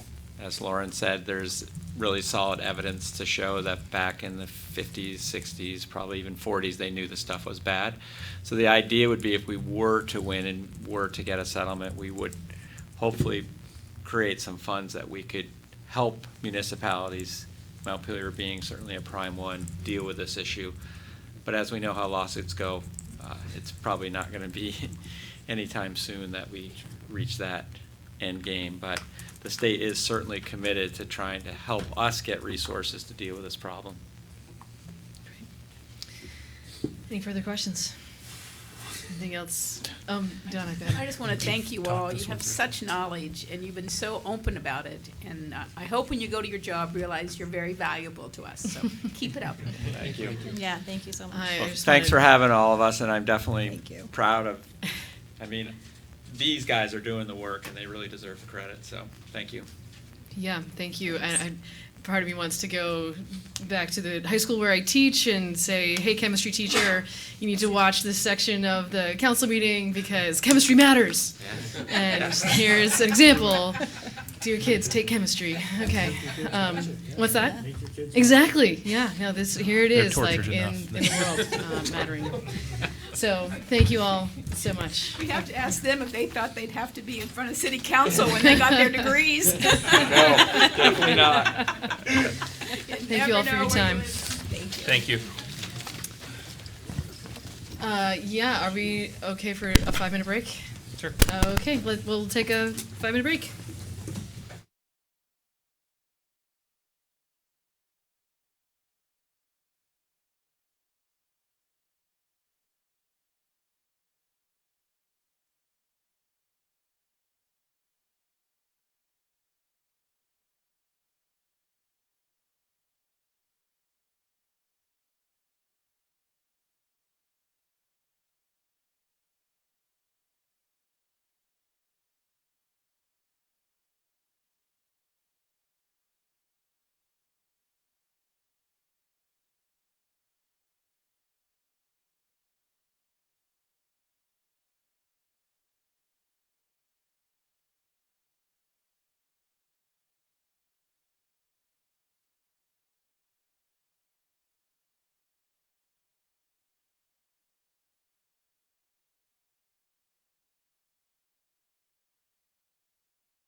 was thinking about doing. This Okay. summer is having a bunch of block parties on our street. All right, we're gonna bring it back together here. I mean, why not? And as we come back from our break, I am going to make one further adjustment in the agenda, which is to move item 12, the homelessness task force item, to right now, just because I know there are some folks here interested in talking about it. Righto. So there, we have a request, and actually I'm going to turn it over to Cameron and invite the members of the homelessness task force to come on up and tell us about this item. So I am the staff representative for this committee. I do want the Homelessness Task Force Committee to really talk about this. Since it is a funding ask, I have no opinion. Thank you. Acting city manager. If you would mind introducing yourself. Sure. Ken Russell, Chair of the Homelessness Task Force. Zach Hughes, member of the Homeless Task Force. Jody Kelly, member of the Homeless Task Force. It's a little bit of a mouthful. Thank you for hearing from us. You should all have this memo that city staff, i.e. Cameron, worked very hard on and did some really good work. And I think we've sort of made the case previously to you the importance of sanitation downtown. It kind of follows nicely after the last conversation. And it's a need that I think would help address the concerns of the downtown merchants. It's certainly the need for downtown bathrooms has been expressed by merchants. Jody's a representative of the MBA on our task force.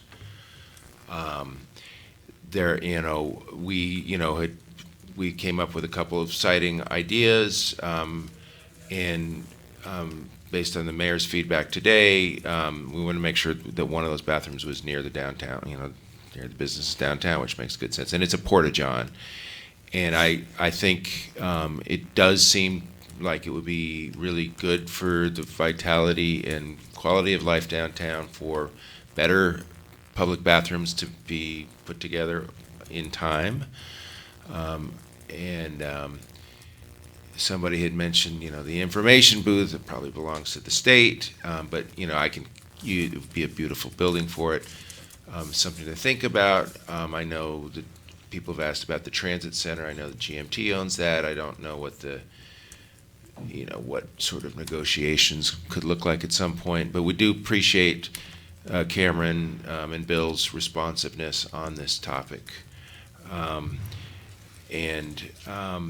then the lockers is, I think we've explained it before, but the basic idea is folks who are out there, get their gear stolen, gets wet, their lives are in chaos, and so this is a good, inexpensive, practical way to help give people a stronger platform and help them move along towards a healthier way of being.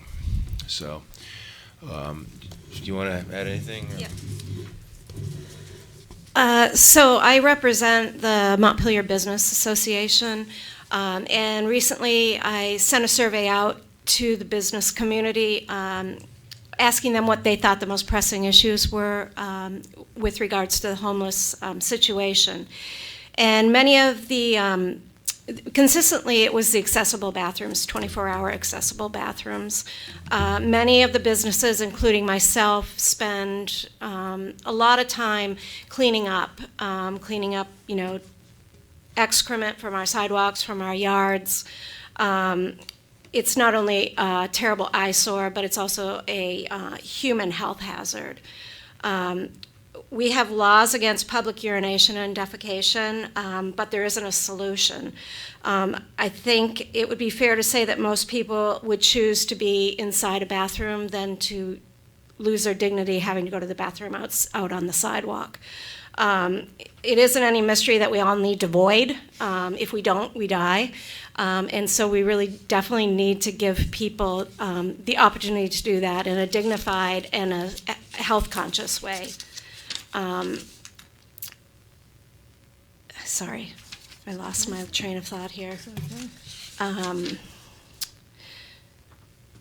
The other situation that helps to support the need for 24-hour bathrooms is from the business community, in that there's lots of people that need a bathroom to use, not just the homeless.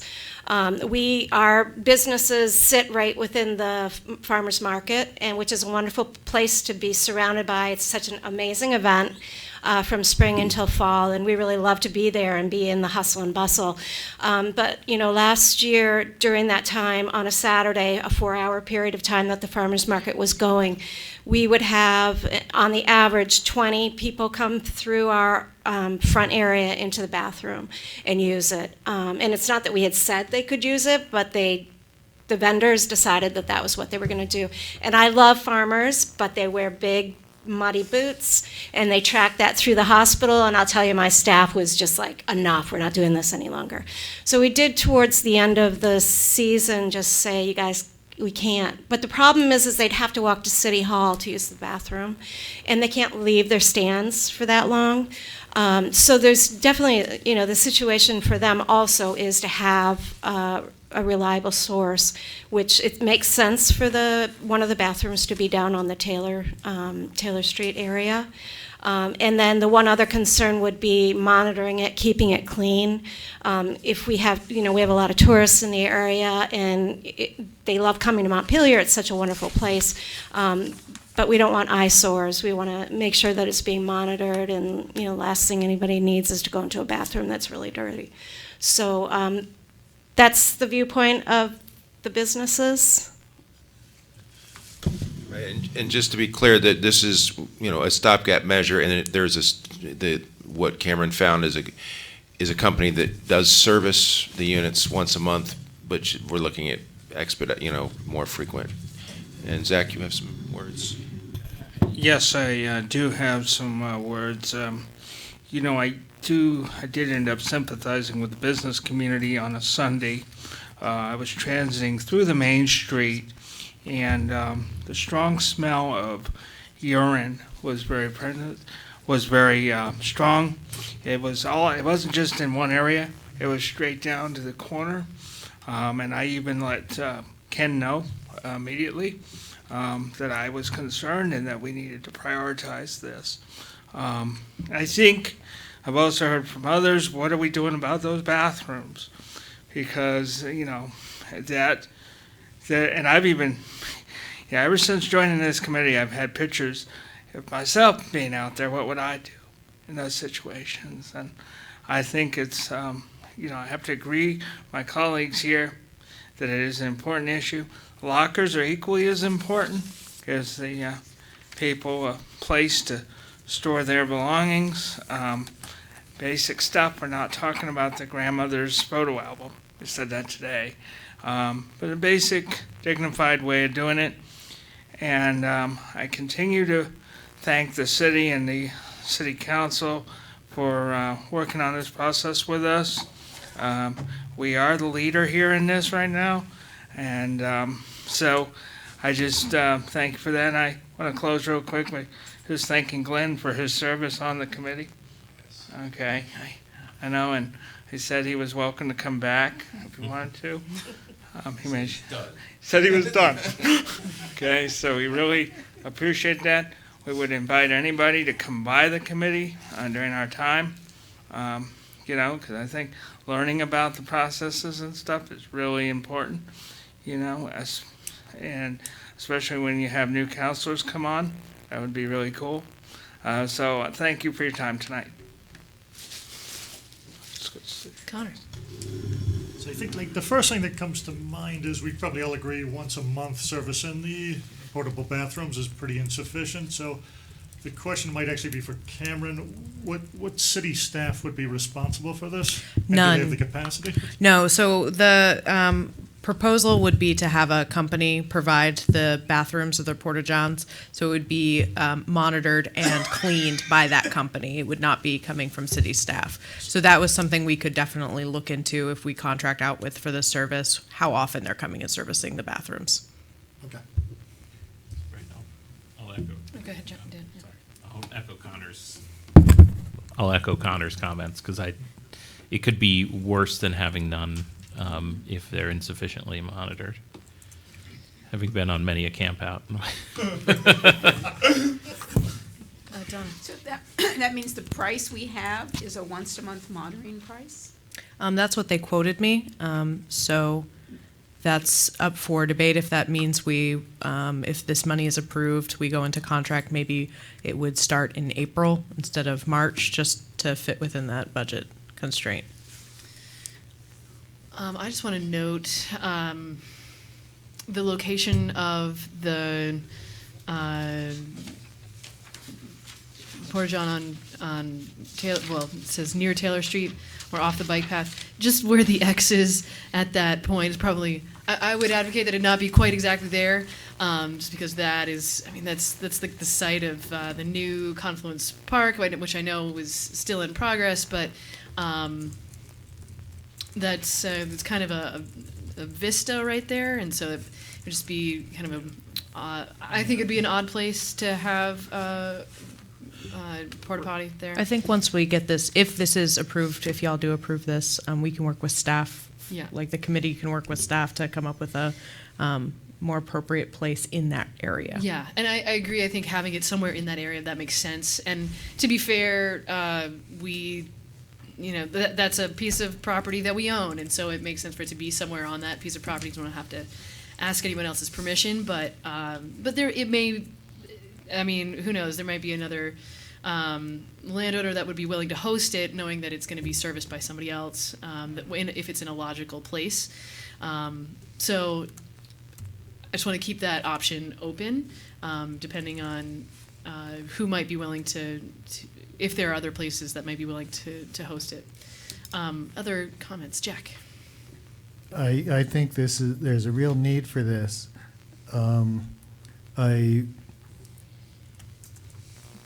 We're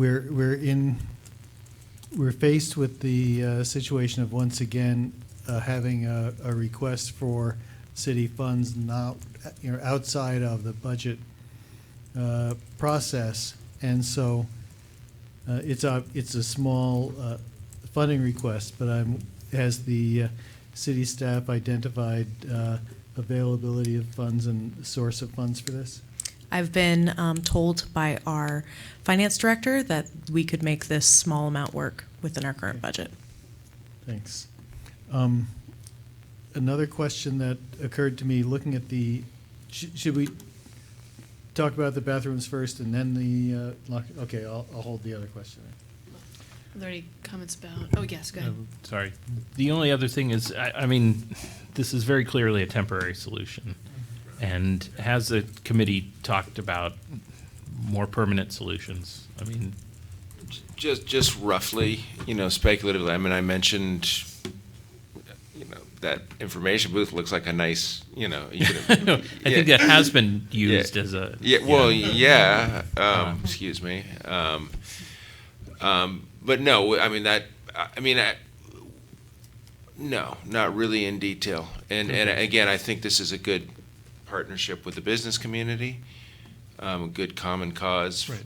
You know. Well, I mean, it strikes me as something that goes beyond simply this immediate need to a larger, you know, you're talking about the farmers market, and we're talking about, you know, we're no longer talking about really the homeless population, but we're talking about the public, you know, that circulates downtown, and, you know, its impact on businesses, that the businesses don't necessarily provide these facilities, but, you know, a family that comes to the farmer's market that, you know, the kids need to go, you know, a lot of towns that attract this type of population of visitors will have these facilities, and we don't necessarily have them. I mean, we've got some in City Hall, but, you know, this may be the sort of next step, and it seems like it would be, you know, while this may go beyond your charge, it does seem like it would be nice to see a more permanent solution proposed, and given you're looking into this already.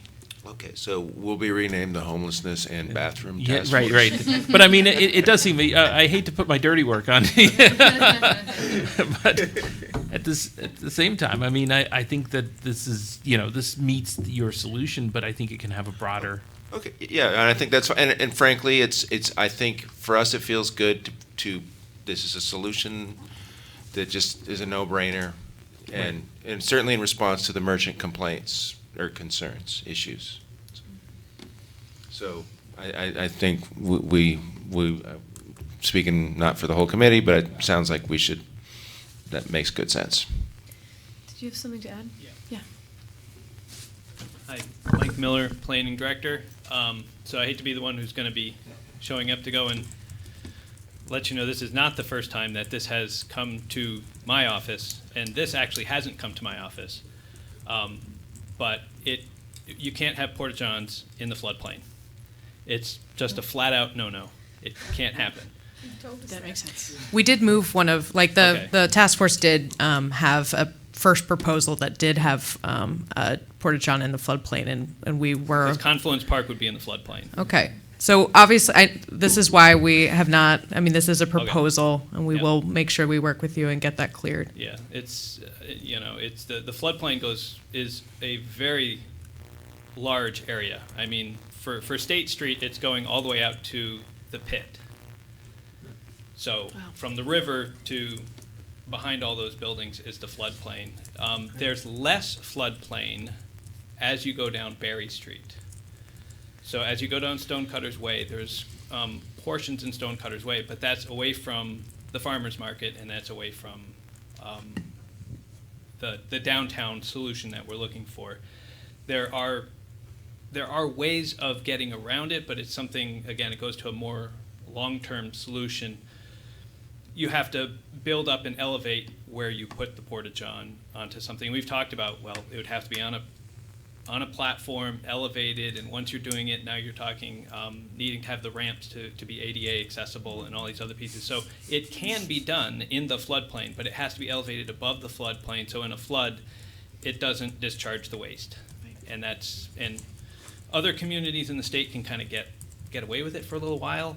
DEC, they live and work here. They will go to our farmers market and they will call us by Monday morning. I will have a phone call telling me that porta-john can't stay there, and so it's just the reality of living in Montpelier. So is that true for both sides of State Street? Both sides. State Street from the river all the way to the back of the pit is all floodplain. It goes into State House lawn. It's a very large area. A lot of our downtown is in the flood.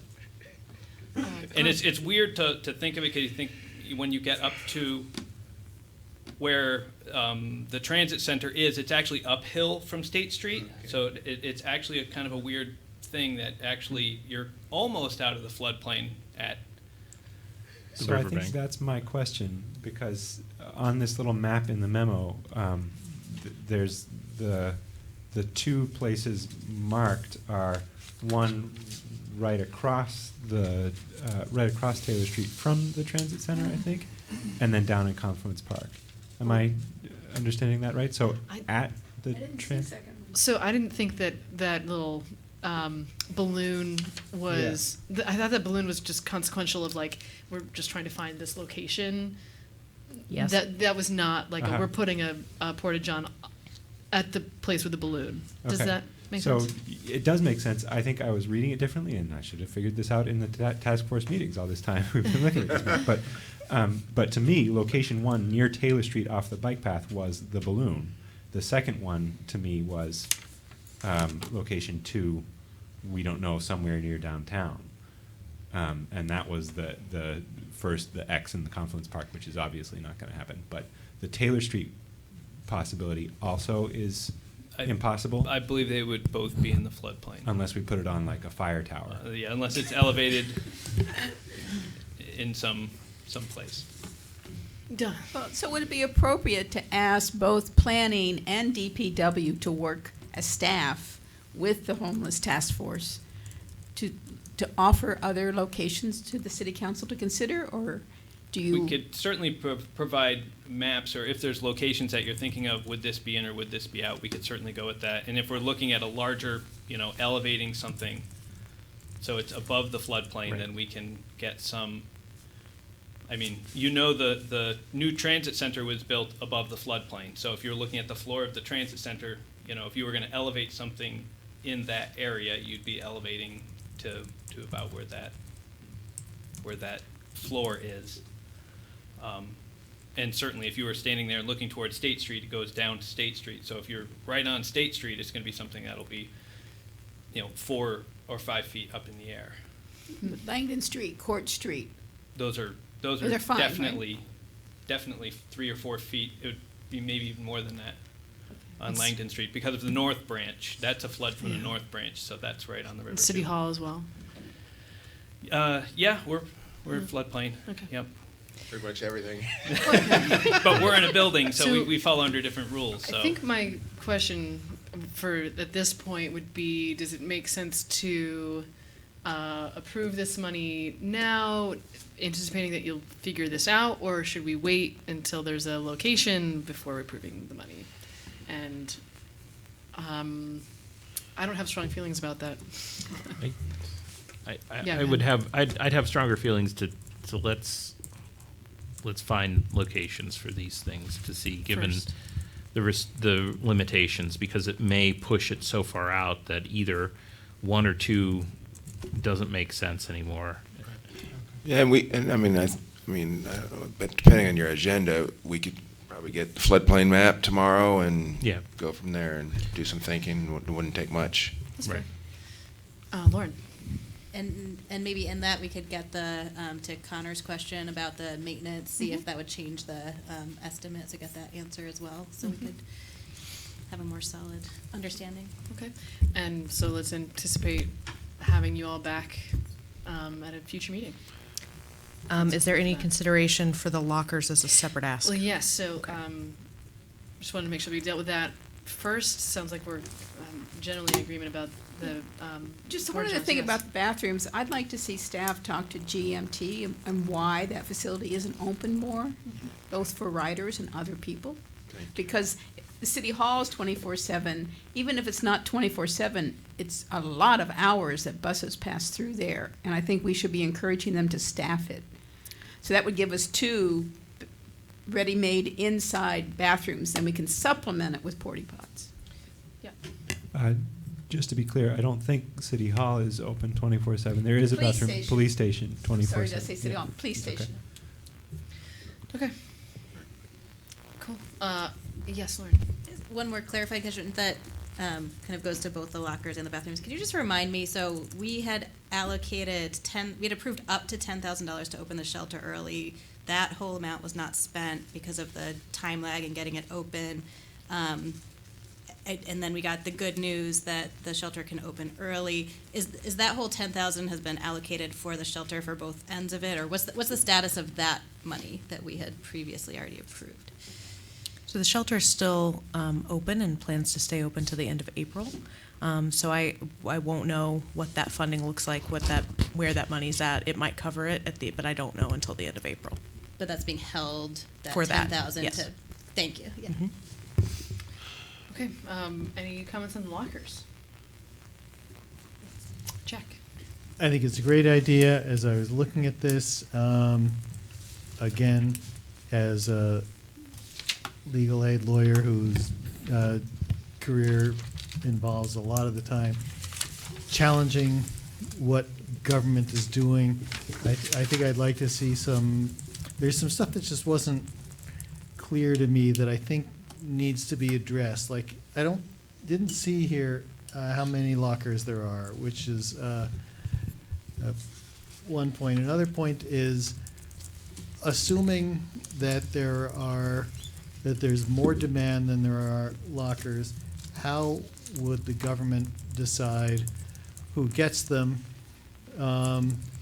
And if the government decided to kick someone out of their locker or bar them from the locker, what would the process be for the, what's the standard? What would the process be for making that decision? What would be the process for a person to appeal that decision? Because it would be an adverse government action that the person would have a right to challenge.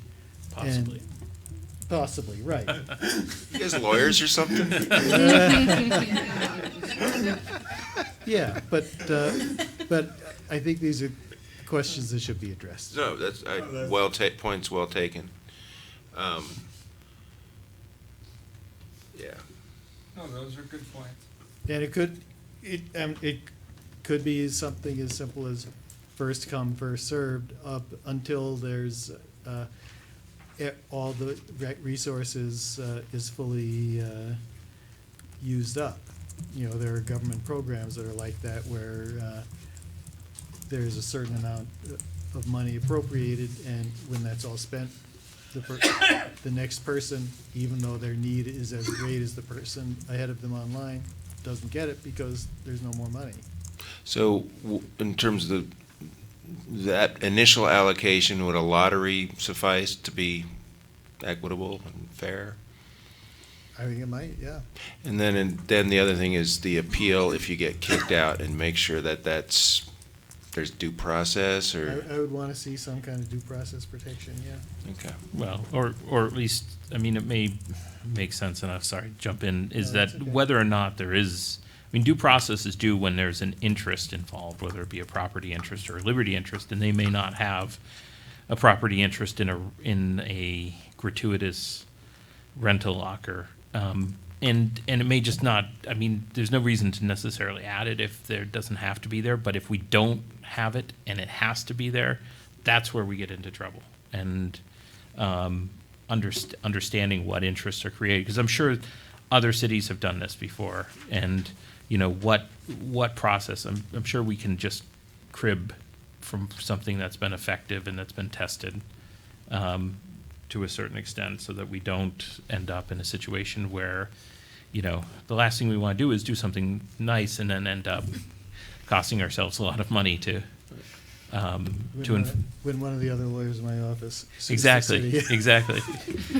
Yes, So I will just say stay that- out of it. Don't yeah. The homelessness task force did benchmark this. There's actually not a whole lot of governments who are doing this work, and by not a whole lot, I mean I didn't find any. So I did find a couple nonprofits who do this work on behalf of localities. Is that the one you put in here? Yes, ma'am. Do you have any data on them or any of their policies? I did. I took the draft that you're looking at for the locker program. The homelessness task force did a lot of work on that, but that came straight from the organization that I found that's been doing this the longest. I mean, I would bet the VLCT would have some language to avoid this kind of thing. You know, it just strikes me that if it was very clear from the beginning that you don't have necessarily a right or an interest in this, only to say that this is something you know, we'll give you access to this locker. It's really a service and a gratuity, but there's no guarantees here. You know, that might help inure us. And while there may not be this exact thing, this proposition's regularly tested in court as to, you know, whether something constitutes a property interest in something that requires extensive due process. And if there is, we don't have to have, it's not like we have to have a major trial every time somebody wants to get kicked out of a locker, or we want to, you know, someone's removed from a locker, but I think it has to be sort of thought out and then create some system created so that there's a fairness there and an opportunity for them to grieve if they have a right to grieve. The question that often comes up in due process questions is how much process is due? And Right. it's more if you're evicting someone from their home, and less if, probably for something like this. So, what if, I assume that this has not been, the locker policy has not been reviewed by our lawyer. No. So. None of these things, these are all proposals. Yeah, so, no, fair enough. Yeah, So, I wonder if a review from the lawyer would generate these kinds of comments or suggestions, and I'm not sure it would. Do you think that would be beneficial? Yeah. No, I mean, I think they can do a little bit, I mean, they can do the research to look to see if this has been challenged and to say, I mean, you know, the benefit of having them as opposed to, say, Jack and I is that, you know, their professional licensure is on the line. We're just hobbyists, right? And if it's something that ultimately helps prevent a lawsuit in the future, that would be useful. Exactly. So, So we don't have to try to figure this stuff out. I think if we asked them, if we went to them with these particular questions in mind, these concerns, I imagine they would come up with some suggestions. Go to the city attorney and say, these lawyers on the city council raised all these questions about due process and stuff. They wouldn't let us build in the floodplain. And one says not necessarily. And the other says absolutely, yeah.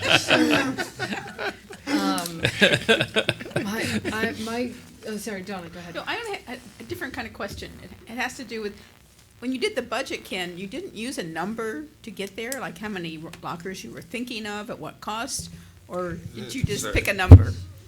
I'm sorry I keep answering these questions. Well, you did the work on this. I still have no opinion. But that was benchmarked against some companies who were selling used lockers, which is why we don't have a number. You know, it's really based on what's available on the market at any given time. I priced out new lockers, and they're exorbitantly priced. So used it is, and so it's really based on availability from some of the sources that we found. So I don't know a number. I was just sort of estimating what I saw as averages of costs on websites to buy used lockers. The senior center lockers, there were like 8 of them, right? They're not Right, which we can't use, but that was a ballpark we were in. I just don't know how you come with a number if you don't decide 10 used lockers, 20 used lockers. Well, they all depend on how they. So anyway, when I was looking for used lockers, there's many variables: how used they are, how big they are. So I just tried to use the average price of lockers that I thought would be appropriate. I know. How many? 6 to 8 to 10. I don't know. That's a fair answer. Okay. I was thinking you might have a number that you thought we needed. So I'd rather not do 10 when we need 25. Yeah, no, I'd rather really know what the need is and then go that's from there. That's all. Yeah, I wasn't trying to put you on the spot, Ken. No, it's fine. I was just trying to. I'm here to answer there must have questions. been some number there of we need this many lockers. So. I think, I know Dawn had an opinion on this, and when we come back, sounds like we'll come back on the bathrooms anyway. Glenn. I agree. It would be great to know just how many lockers we would need for the demand. At the same time, I think we know we need more than 0, and we have the potential for a relatively small space for them, basically like right out the door that way, which I don't think would easily fit more than maybe a dozen or so, the way I'm envisioning it at least. So my sense was, again, for this initial, like, we just want some, 6 to 8 felt like, 6 to 8 to 10 felt like kind of what we can tackle with the, at least that's what's been in my head the whole time in the conversation. It has been very vague, but. And you're looking at a place, and you already have in mind location? I thought. I missed that. Yeah, it was just behind City Hall. Behind City Hall. Yeah, yes, between City Hall and the police station, basically within range of the. I knew it was in this range. I just didn't know of an actual. Like the back side of the cherry back tree, wall. by the- Oh, I see. Yeah, I guess I'm not that specific, but I'm thinking like tucked in right alongside City Hall, yes? Because there's a concrete block over here, so I wasn't thinking if you were going to put it on top of that. The general idea would be to put it And like I said, this is all proposal, none of this has been approved or permitted. We'd have to go through that process, is put it right behind the building against the wall underneath where the fire escape is. Because it blocks nothing, or no egresses, and there's nothing there currently.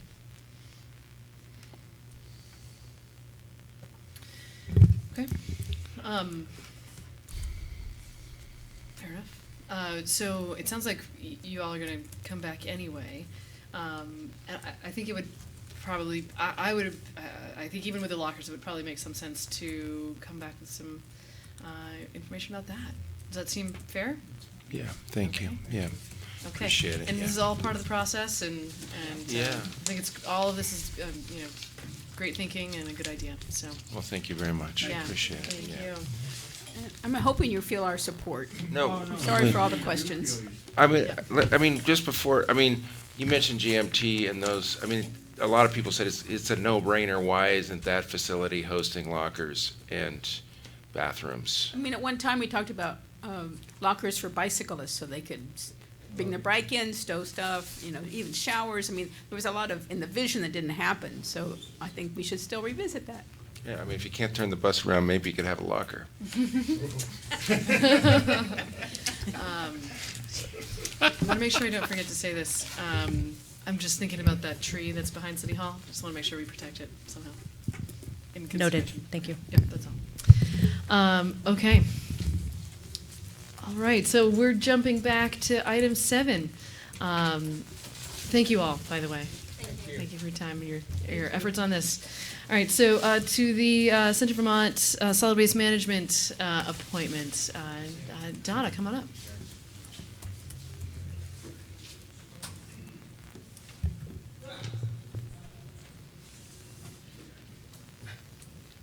So you do actually have an applicant? It's Donna. So we did advertise. We had a couple of applicants. They had conflicts of interest because of what they do for a living. Oh, sure. So we had conflict of interest in the couple of applicants. Bill and I had a conversation, given that July 1 of this calendar year, there's a major change in the solid waste regulations. Food scraps have to be diverted. We're actively working with a committee here, and that some of that decision-making on a regional basis will happen in the next few months with the Central Vermont Solid Waste District.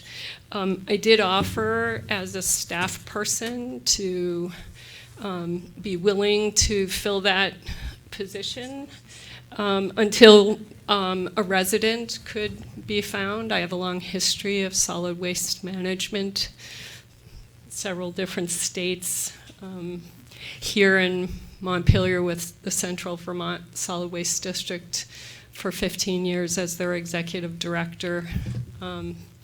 So I'd be happy to be in that position and to help us achieve what we want to achieve in the interim. And as soon as a viable candidate comes forward, I'd be happy to step back and do what I do on a regular daily basis for the city. But we would, but if it's going to be you, then we need to make a formal appointment. Yes. Yeah. So thoughts, discussion. We can also go into executive session if you'd like. Dan. Just sort of, given your other obligations to the city, is this, I don't want to have this be something that might break your schedule. Being a person who overcommits himself as well, I understand. But, is this something that you'll be able to manage? I think I'd be able to manage it. My understanding is that the CVS WMD board meets once a month. The preparations, I'm usually looking at their agendas anyhow. The other work that I'm doing is on my roster anyhow with the committee. So I think it's a very minor addition to my regular workload. I know a lot of the folks at the Central Vermont Solid Waste District, and it's just been a longstanding passion of mine for years. So I don't mind fulfilling that role, and I don't think it will extend me in a way that interferes with the other work. Thank you, though, for asking. Lauren. Thank you for being willing to do that. I mean, obviously, you couldn't really ask for more expertise and be able to jump in. And as the appointee, but it turned out, and this was a lesson learned for a first-year counselor, the meeting time just doesn't work for me. So I've never been able to go. And I was the alternate, so I didn't feel that guilty. I read the materials, but having somebody who could actually, like, we're not being well represented right now, and I'm sorry to say. So having somebody, even if it's interim until somebody else, or you could assess if it fits within your other many obligations. But I would love to be able to have us well represented there, because I feel very guilty that it turned out I can't make the meeting times. Fair enough. Donna. I would love your application of your expertise, and it really fits in well with this transition into the whole food composting. So I would like to make a motion that we accept Donna Casey to be our representative of the solid waste district. Second. Further discussion? All in favor, please say aye. Aye. Opposed? Okay, great. Thank you. So much. Thank you very much. Okay. All right, and on to the rental inspection program.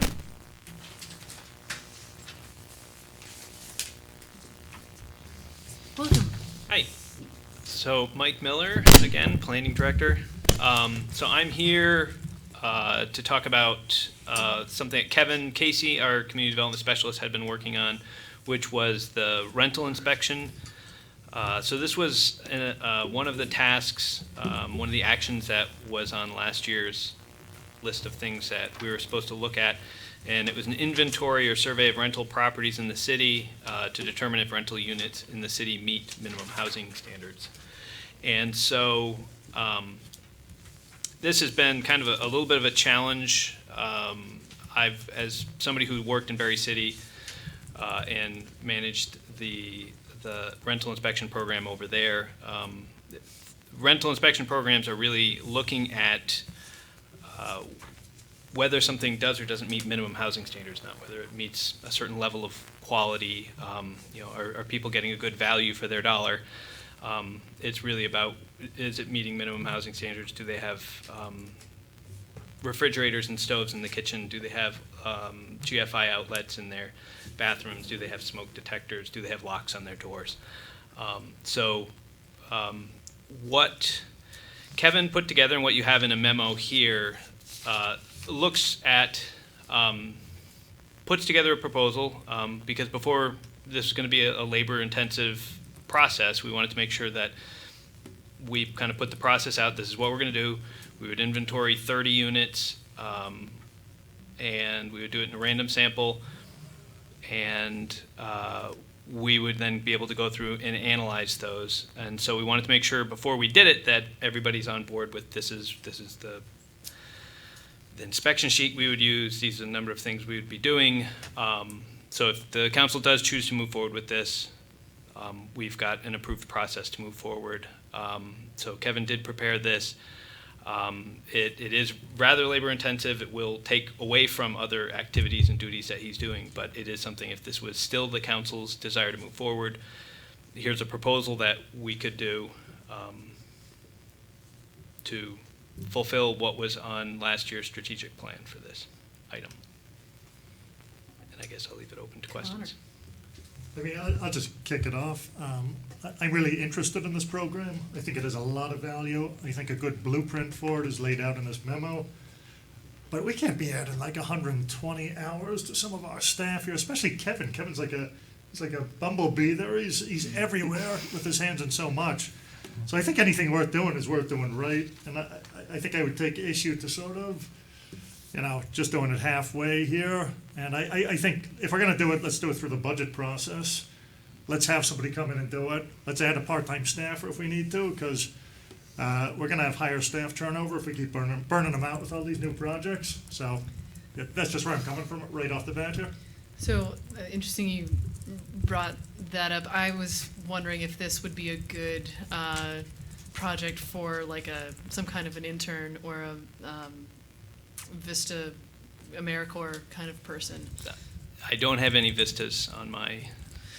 Right, but I mean, in thinking Yeah. about next year, Yeah, you know, if if we were to budget for an AmeriCorps person that could look into this, what do you think about that possibility? I mean, I know it puts it off a little ways, but I mean, it puts it off. There is always an oversight. It doesn't always take away. It doesn't always save time to take somebody and teach them how to do something that they don't know how to do. So you spend a lot of time teaching them, which has value to that person. But I don't know if it necessarily takes away that much time. But it's certainly something I talked to Kevin about. He's managed the vistas in the past to see what that would be. But vistas in the past were about $16,000. So if you're looking for a number of what the vistas are, that's been what we budgeted in the past for them. but that would probably be less than, say, like a part-time person. Oh, certainly would be less than a part-time person. Right. Lauren? So totally understand the need to, like, 30 units or whatever we pick that seems reasonable to pull off. I mean, it seems like certainly concerning that if permission is denied, like, I get that, but the people who might be most motivated to deny permission might be some of the worst housing, so you're getting a skewed sample, and how do you account for that, which maybe there are ways to, but just would be curious your thoughts on that. And it was also making me think of, you know, is there some way to make this more enticing? And I was thinking about, like, our energy efficiency goals. Could it be like, can we come do an inspection and we'll do an energy audit while we're there and leave you with some materials? Or is there some way to make this something that's meeting multiple city goals and that people would actually want to participate instead of something that feels punitive and like you might get in trouble or something if you participate, so people would have an incentive to say no, and if there's no downside, then Yeah, maybe I that mean, at this happens. point, it's strictly a voluntary survey. I mean, the question that was out was, is there a problem that needs to be solved? So this wasn't meant to be going out and trying to solve any problems. This is simply, how do we go out and try to determine if a problem exists? And how big of a sample size is that? It takes time to organize these. It is as somebody who managed this in Berry City on a larger scale, the contacting landlords, contacting every tenant, giving them 48 hours notice, scheduling those blocks of time, making sure people are there on time to be able to let you in for a period of time. It's not just the time of the inspections. There's a considerable amount of time in preparation. How do you take the paper surveys, convert them into digital surveys so we can then do some data analysis afterwards, those types of things that we would have to solve. And I think how big a sample size is, and how do we entice to get more people to participate? It still comes down to I think the underlying question, which we don't know, which is the minimum housing survey is really about determining whether we have a lot of units that don't meet minimum housing codes. And our plan with the 30 was, we figured if we surveyed 30 and we got a reasonable sample of 30 and all 30 came back and passed, it's kind of coming back to the rental housing survey is probably which is what we think. The opinion of the building inspector, the opinion of Bob Gowans, myself, Kevin, is that we don't have a minimum housing problem, minimum housing code problem. These are usually looking at much more significant issues. What we have is units that are going for $1,100 a month that are in poor quality and probably are worth $750 a month, and people rightfully upset. But that's a market thing, and it's not, as long as your roof's not leaking and you've got GFI outlets in your bathrooms, then you're going to meet the minimum housing codes. I hear you there. I also have to balance that with stories that my friends have told me about, like, when their landlord didn't fix their broken window for a month. You know what I mean? Which would show up on something like this. So, and other housing authority type people telling me, you'd be surprised at the things that you find in Montpelier. And so I'm telling you Yep. this because it's hard to sometimes know how to navigate all of the stories and the experiences. Yeah, and the other piece to keep in mind is we can only look at the units that are known. So people who have perhaps an illegal unit, we're not going to be surveying those because, you know, if somebody has a unit in the basement that doesn't have proper fire egress, that's probably not on any of our lists that it even exists. The endpoint, and we have a couple of new faces, just to make sure people remember, when I did these in Berry City, one thing to keep in mind is the rental inspection program, if we went as far as to do the rental inspection program, the council has to be comfortable with the city evicting people and making them homeless. You know, I do that 5 times in Berry City. You have to be able to do that because if this unit doesn't meet standards and if your landlord will not fix that unit, I will be condemning that building and we will be finding you. We will obviously try to connect that person with as many services as possible, but that is the reality, a possible reality of an endpoint to a minimum housing standard, which is that you actually end up being the person who pulls that trigger and says, I'm sorry, this doesn't meet code. The landlord won't fix it. We are hereby condemning this building and everybody has to move out, and I had to do that. And it's not fun. I did it in February. I did it to people who were not English speakers. It is not a very enjoyable process. But it is a reality, going down that route that, yes, there's a lot of benefit to doing rental inspections if you have a lot of poor quality and you can work and strong arm some landlords to fix up some qualities. But for a stubborn landlord, you can also get to a point of doing things that are in your core just don't sit well, but it is an inevitable endpoint that you have to be prepared that this could end up on your plate. Dan. Mike, how have we had any sort of comparison with the building inspector, with Chris, vis-a-vis any of the, he regularly performs inspections of buildings, and it seems like some of his purview is going to overlap with some of these inspection qualities. I mean, is he noticing a deterioration in quality or coming back with reports? Has he weighed in on some of this? So there is some overlap between them. So what Chris is responsible for is for building codes and for health codes, which is slightly different than the minimum housing codes. So the health codes can be violated by tenant issues as well as landlord issues. A landlord may call Chris to investigate for health reasons because somebody's a hoarder or somebody's just not taking care of their trash, and you could end up with a tenant. So that can work either way. We do have those issues. We have a number of Washington County mental health units that periodically come back through because the tenants sometimes have life challenges. And so, but we always work with them and work with Washington County. So we do have some of those that come through. And the building inspection, as violations come up, as Chris finds building code violations, then those are addressed. But I mean, is he noticing, has he weighed in on this? Has he noticed any deterioration or, surprisingly high number of building code issues or health code issues on his inspections? Not as much. A number of units over his tenure here have been fixed up. There are a number of good landlords who have purchased properties and fixed up a number of older units and fixed them up.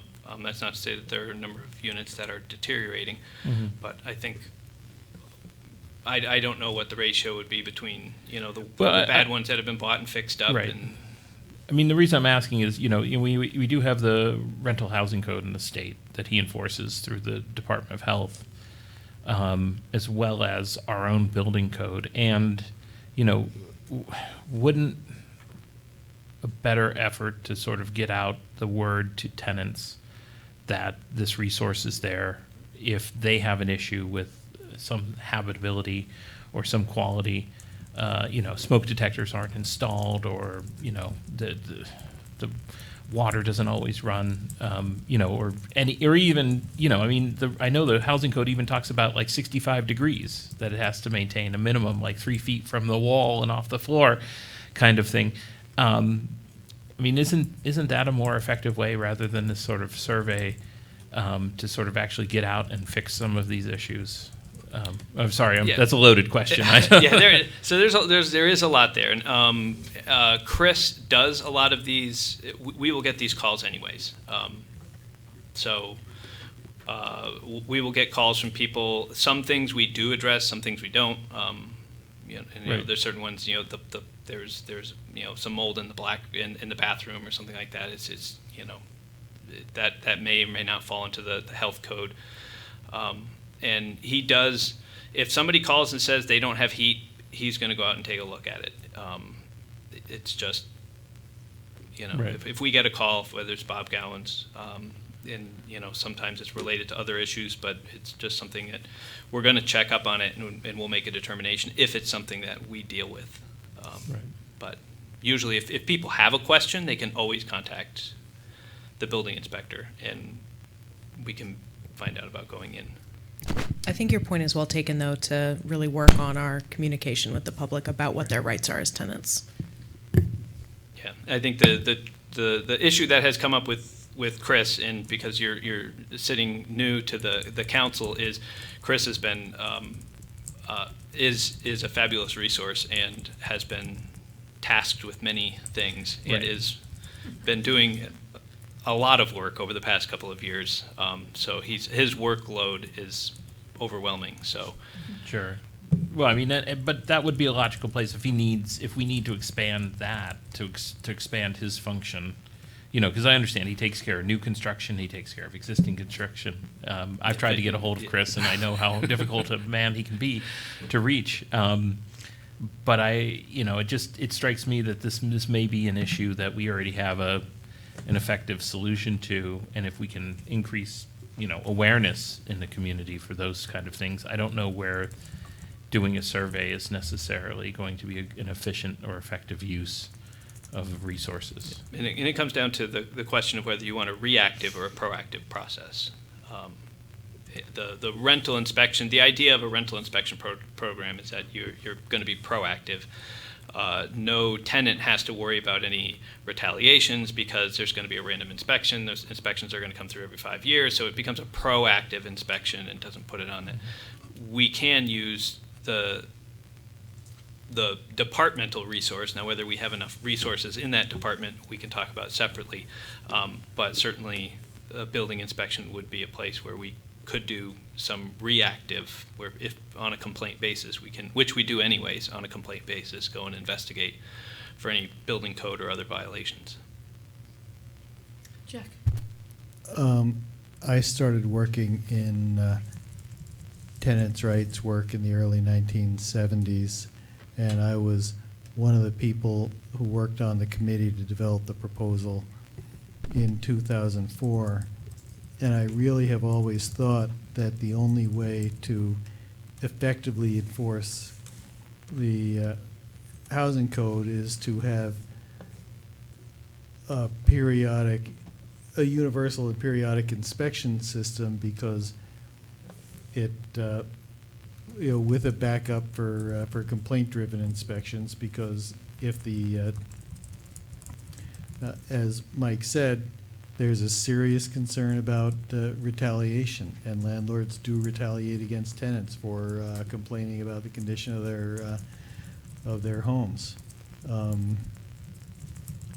In 2004, I don't remember. I don't have that report anymore. The city may have a copy of the Ray O'Connor's report, but I think the proposal, which got pretty far, it got as far as presenting it to the city council. I think it was going to require at least 2 full-time inspectors to There's going to be 2.5 staff to make the system work.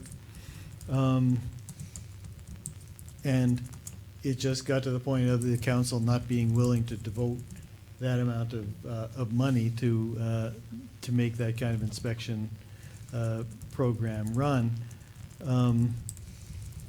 the proposal we have now, is to do a spot check of the quality of housing, of rental housing in the city, to see if the quality, if there's enough inadequate or substandard housing to justify the investment in a full inspection program. And obviously, it's not exactly the same as what would be looked at, because this is a survey of housing meeting HUD, HQS, housing quality standards, which isn't exactly the same as the requirements of the Rental Housing Health Code, although not that different, really. So the proposal here is, instead of going by the anecdotal evidence that we have from some people that say, sure, the housing might not be great quality, but it's not substandard by objective standards, to do a systematic look of a sample of the rental housing in Montpelier and evaluate whether it appears that there's a significant amount of substandard housing in the city. And if we do this survey and come to a conclusion that conditions are not so bad that we need to have an inspection program, then we can put this question behind us, but it also tells us that we need to do more tenant outreach and do other things to make sure that tenants know what they can do to get secure their rights. But as a means of getting some baseline data on the housing quality of rental housing in Montpelier, I think doing a study like this makes some sense. Other thoughts? Lauren? I guess just circling back to the question, like, what kind of participation would you anticipate? Do you think there won't be a lot of refusal, so that issue isn't a big deal, or do you think that might become an issue? And do you feel like, I know N equals 30 is meaningful in statistics, but like, Yeah, does 30 feel like it would answer the question in a way that we would put it behind us potentially if it came back, or is it kind of like, it's just a we random didn't snapshot? know. It's really hard to know what your sample size should be, because you have to know what your coefficient of dispersion is. I mean, you got to know, where is it and how is it clustered. If it's all kind of spread out, then you'll have a pretty, what your rate is. But we'll just have to take, we tried to pick a number that would give enough of a sample, but within a reasonable budget. I mean, if we went and decided we would do 100, we're talking a couple thousand units, rental housing units in the city. So,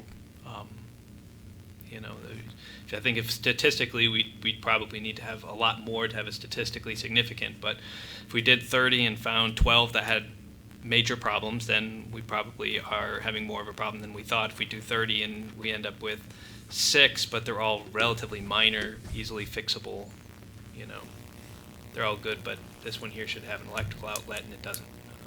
That's not as. But we can put those together. But Kevin did reach out to, because he does have connections to a number of the landlords, and he did reach out to them and said, hey, we're thinking of doing this. Would you be open to it if we contacted you about it? And they were all willing to.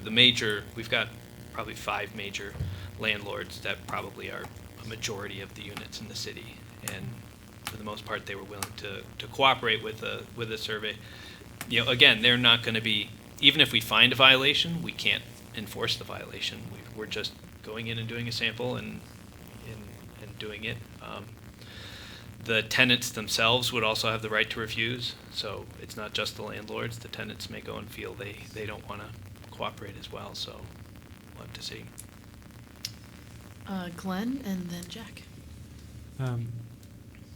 I think I'm a little concerned about the efficacy of this only because the anecdotal stuff that I've heard is more about illegal units, as you were talking about earlier, that wouldn't even be picked up by this kind of survey. And yeah, I guess I'm just saying that I'm a little bit torn on whether I think this would be worthwhile or not. It seems like a good idea in general, and I hear your and the staff's recommendations that it's hard and potentially not useful at this point in this way. Yeah, if the issue is illegal units, we'd have to think about a different program. How do we root out these illegal units to get them up on? And do you have any guidelines about what that kind of program would be? I know that's a more open question.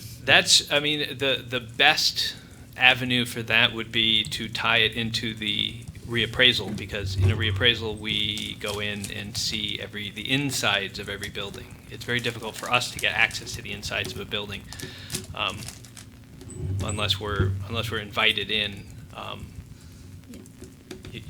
From a zoning standpoint, a zoning administrator can only go in, with either permission or a search warrant. So we have really very little rights to go into a building. Building inspectors have a few more rights that we don't, but again, their rights are narrow. But when a reassessment comes through and Steve goes through, or whoever's working for him, they go through and map the whole thing out, and they go and count the number of bedrooms and number of units to do the appraisal. And then the only things you're missing are the ones where he had a refusal, which we have cases of those in the city as well. But Jack, then Donna. A couple of or I guess my main point is that, granted, most of the big landlords apparently have told Kevin, yeah, we would be happy to do that. In my experience over many years, it's the smaller landlords are more likely to be terrible landlords than big landlords, at least in terms of failing to maintain their property. That's just the way it is. And when I go over to the State House, or when I used to go over to the State House and lobby, you would hear them talk about how they want to treat the mom and pop landlords well, and the mom and pop landlords, to a large extent, are the problem, because they're undercapitalized. They think that once they get the rent check and pay the mortgage and property taxes, the rest of the money is theirs. And so I don't know. I'm a little unclear on what the proposal is, since the staff memo says the staff recommends not moving forward with inspections at this time. Are you recommending moving forward with this study, or are you recommending doing nothing? My recommendation would be based on the amount of work that it's going to take, and obviously take away from other things that staff could be working on, that I'm not sure that it's worth moving forward, but it has been identified. And so if you want to move forward, this is our proposal. So I guess that's a qualified answer of if you were asking me, would we do it? I would say no. My recommendation would be I don't think it's warranted based on the information I have, but the councilors and the mayor have heard different anecdotal information from other people. So if you do want to move forward, as we said, we put this proposal forward. If people said, rather than use this inspection form, use a different inspection form, great. We want to hear all of this up front before we go out and do the work, because we want to, if the HUD Section 8 inspection isn't the right metric, then let's put whatever the right metric is, because if we go out, we want to make sure we're bringing you all back. If we do all this work, we want you guys to be happy with what you're getting as a result. But it kind of sounds like your bottom line is to say, well, you guys, when you put this on your priority list, it really was not a sensible thing to put on your priority list, and you, in your role as the head of your department, would say maybe the energy of the city would be better directed somewhere else. Yeah. I think I kind of said that last year when we talked about it. Oh, you were and real so, clear. So we're just, as I said, when we're pretty, staff has a lot on their plate, and so we're just trying to manage expectations. But again, if this continues to be a priority, and it is a priority, then we can fit this into our schedule, and we will fit this into the schedule because you guys are asking us to do it. So that's the answer. Based on that, my suggestion would be that we take no action until after our priority setting process and see what people think. I'm comfortable with that. Donna, then Lauren. I'm sorry, I have a couple questions before you do that, Jack.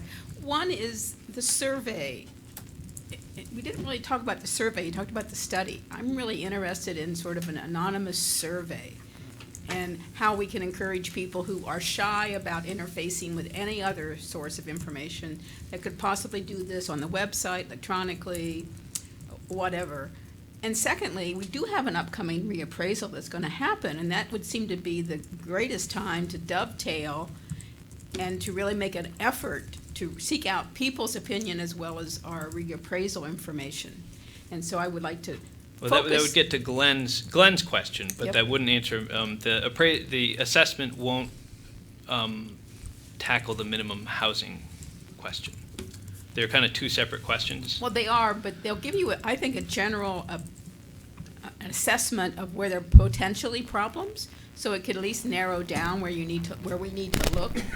I just think there's values in both of those that would not necessarily mean a full staff, because I think we need to staff it right. I totally agree, and this is like the second or third time I've heard you talk about this, is that we do need the staffing. We need that commitment of staffing to do it right or don't do it. And I was hoping that maybe with the survey and using just the input from the upcoming appraisal to help us know where we should look for the problems, it might help us narrow it down to a focused project. Lauren. Yeah, I was kind of thinking along a similar lines. I mean, is there an opportunity? I mean, it seems to me like moving forward with this is a lot of work for limited value, and even answering the questions we're trying to answer, so it doesn't seem to make a lot of sense to me. I was kind of to Cameron's point and what Dan was bringing up of, if there's education and kind of an outreach campaign paired with a survey to gather information to get a sense of, does the community feel like this is a big problem? Are there a lot of people wrestling with this and it's not just a few anecdotes? That's one thing. And then, maybe there's a better way of collating the data from, what's happening on a reactive with a staff that hopefully wouldn't be a lot more work, but give us a better idea of what are you seeing, have some data behind that to not create new work, but just better kind of summarize, what are you seeing in the places where you are going into buildings and, where Chris is inspecting already. If I Go could ahead. add, this also might be a nice opportunity to start to think about the large number of Airbnbs or short-term rentals that we have in this city that may not be falling under the view, but have the same impacts as these long-term rentals, and whether when we start to think about the quality of our housing, if we want to rope that in as well.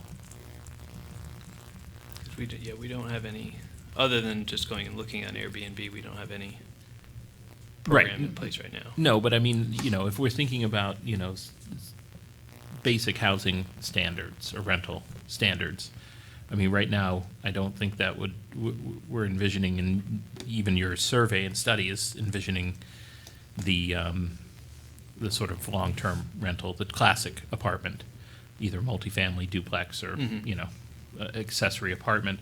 But, to Glenn's point, I bet that we have a lot of sort of overlap between the Airbnb that slowly becomes the illegal apartment, because it stops being a sort of short-term rental and becomes a long-term one, even though it may not have all of the features of a traditional apartment. And I think it just goes, it's tagging on to Lauren's point. It's something for us to think about maybe down the line.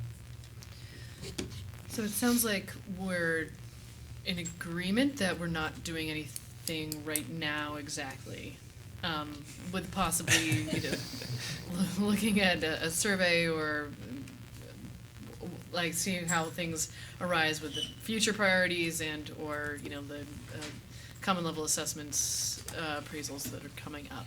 Is that a fair summary? Okay. All right. So is that clear enough for now, Mike? Yeah, I mean, I can go and see what information Chris has of summary, if he has any summaries of his data. Okay. Jack. One other thing is that the Montpelier Housing Authority does have to do an inspection of every one of its one of the apartments that are having a Section 8 rental for every year, and I think if you talk to Joanne, especially for the apartments that are new to the program, you get a sense from her of how many of those are not meeting HQS. The ones that have been on the program year after year, you would think, sure, because they had to pass in order to get approved, and every year they have to pass. But an apartment that hasn't been in the program, they have to get approved. Get a sense of how many of those she finds deficiencies. Yeah, and a good follow-up to that is, if you are talking with somebody and they are a Section 8, then they already meet this. Mhm. This wouldn't help them, because basically by being a Section 8, you're automatically in a unit that already meets these minimum housing standards. So. Okay. It's only about 110 in the city. Yeah. Okay. All right. Well, thank you. Thanks for putting this together. Even though you're like, maybe we shouldn't do it. I appreciate it. Well, we just, like I said, we like to just make sure it's clear that this is what we would do. But Yeah. No, that's fair. Okay. So moving on, we've kicked this down the line many times now, so I would like to not kick it this time. I can be quick. I have a little proposal on this, I think. Okay. Right? Because we are moving through the session pretty quick. So originally, I think this conversation started with me pitching that the city hire a lobbyist in the budget discussions. And I will definitely continue doing that next fiscal year, assuming I'm not beaten by a write-in candidate on Tuesday. But, there's an expression, you're either at the table or on the menu. I think we're on the menu a lot. And being a capital city, what happens up the State House disproportionately affects us. So when I look at some of the discussions we're having here, whether it be about like the quality of our rivers, whether it's about the homeless population, I think we're solving a lot of the issues that should be solved up there, or at least we should be at the table for them. So for me, like a lobbyist position, I didn't see it as somebody giving like a Cicero-like-esque testimony in front of legislative committees. I saw it more as an information tracker. And I think maybe as a bit of a pilot, I think the legislative agenda looks pretty good, but it's kind of narrow, because a lot of what you do up there is play defense rather than offense, and you want to know what's coming at you. You got a $5 billion budget. You want to know if there's an opportunity that pops up that you can hop into it. So as a start, my suggestion would be, town meeting week is next week. They've all gone home. I would ask if somebody else on council wants to volunteer with me, and hey, could be Glenn, you're stepping down, to come up for a plan for the rest of the session where we get information out to people who need to know in city government. I'm talking about, okay, the state of Vermont hires a diversity director. There's going to be a big hearing in room 10 up there. Wouldn't it be nice if the social and economic justice had a heads up in case they want to send a member up there, Again, hearing on the PFAS or something, we know about it. We should have somebody in the room. TIF comes up, bam. So just coming up with a process where volunteer driven, because I don't want to put more on staff, we identify all the relevant committees and all the hearings coming up for the week, and we have a distribution list to get that out.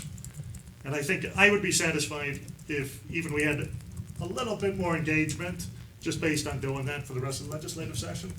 So that's a proposal I'm throwing out there, and I'd love a volunteer, if that's sort of the will of the council here. Lauren? I'm happy to volunteer. As someone who also, I mean, I'm making a weekly legislative schedule anyway for the issues I track, so adding on additional priorities, some of which are the same, but looking for other things. I'm happy to help or play that role, and we can happy to work offline on how that might look and what we can do to position the city as well as possible in these conversations. Sounds good to me. And again, I'm just throwing out an idea, so if anybody thinks it's a lousy one, let me know. Well, Yeah, go ahead, Dan.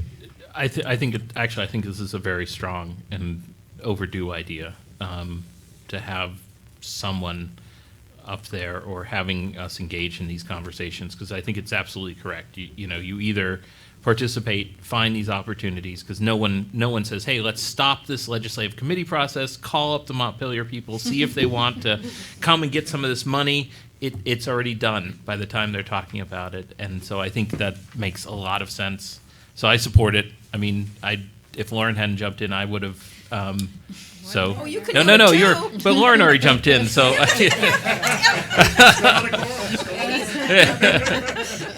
But I'm willing to help too. I'll throw it out there. But I think it makes a ton of sense, and it's long overdue. And to the extent we can do it through the rest of the session, but I would make this a priority for next year, if I'm not defeated by a write-in candidate. We're going to write a contract next year with a lobbyist. They have to pay for their own position by raising enough money for the city budget. But assuming they do. I think that's a great idea. I actually have a comment on the content. Me too. Don, why don't you go ahead?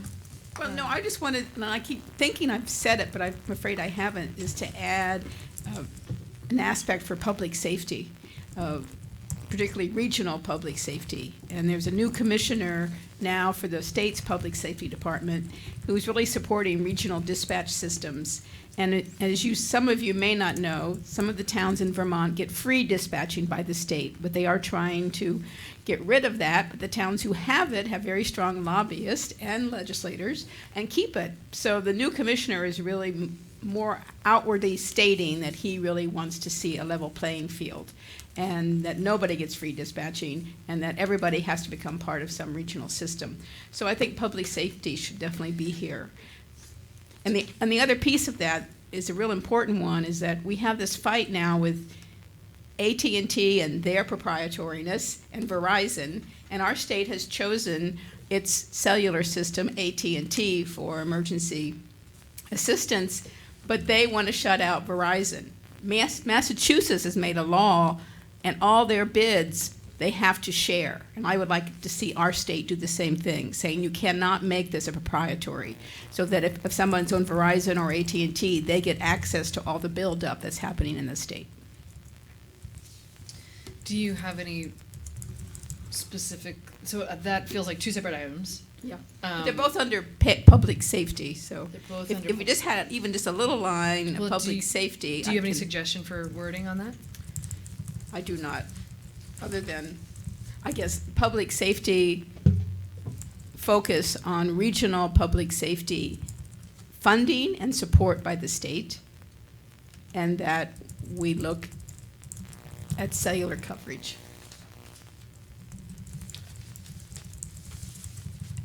Is that specific enough, team? Yeah. Yeah, okay. Okay, thank you. Just wanted to make sure that was, thank you for bringing that up. Thank you. Make sure we were clear on that. So my question is actually, so under that second green section there, 2020 City of Montpelier Legislative Agenda, number 7, support resolution of rail sighting down Berry Street through the Sabins pasture property. I actually thought that we would have been against that. Yes. Which is to say that, because the rail right now would like to have, to relocate the line through Sabins pasture. That was just a misunderstanding on my part on what. Okay. So no worries. I think, okay, no, fair enough. Any, Yeah, just changed. especially as, you know, we're looking to maybe ever have some development there, and we'd have this shared use path along Sabins pasture now, and then to put a rail right next to it, I think would probably be not so great. But if there's anybody who, you know, is in favor of the language as stated, I just wanted to check before we change that. No, okay, great. Cool, just wanted to make sure that was, we're all on board with that. Thanks for catching that. And also, I just want to note, well, actually, anything else on this,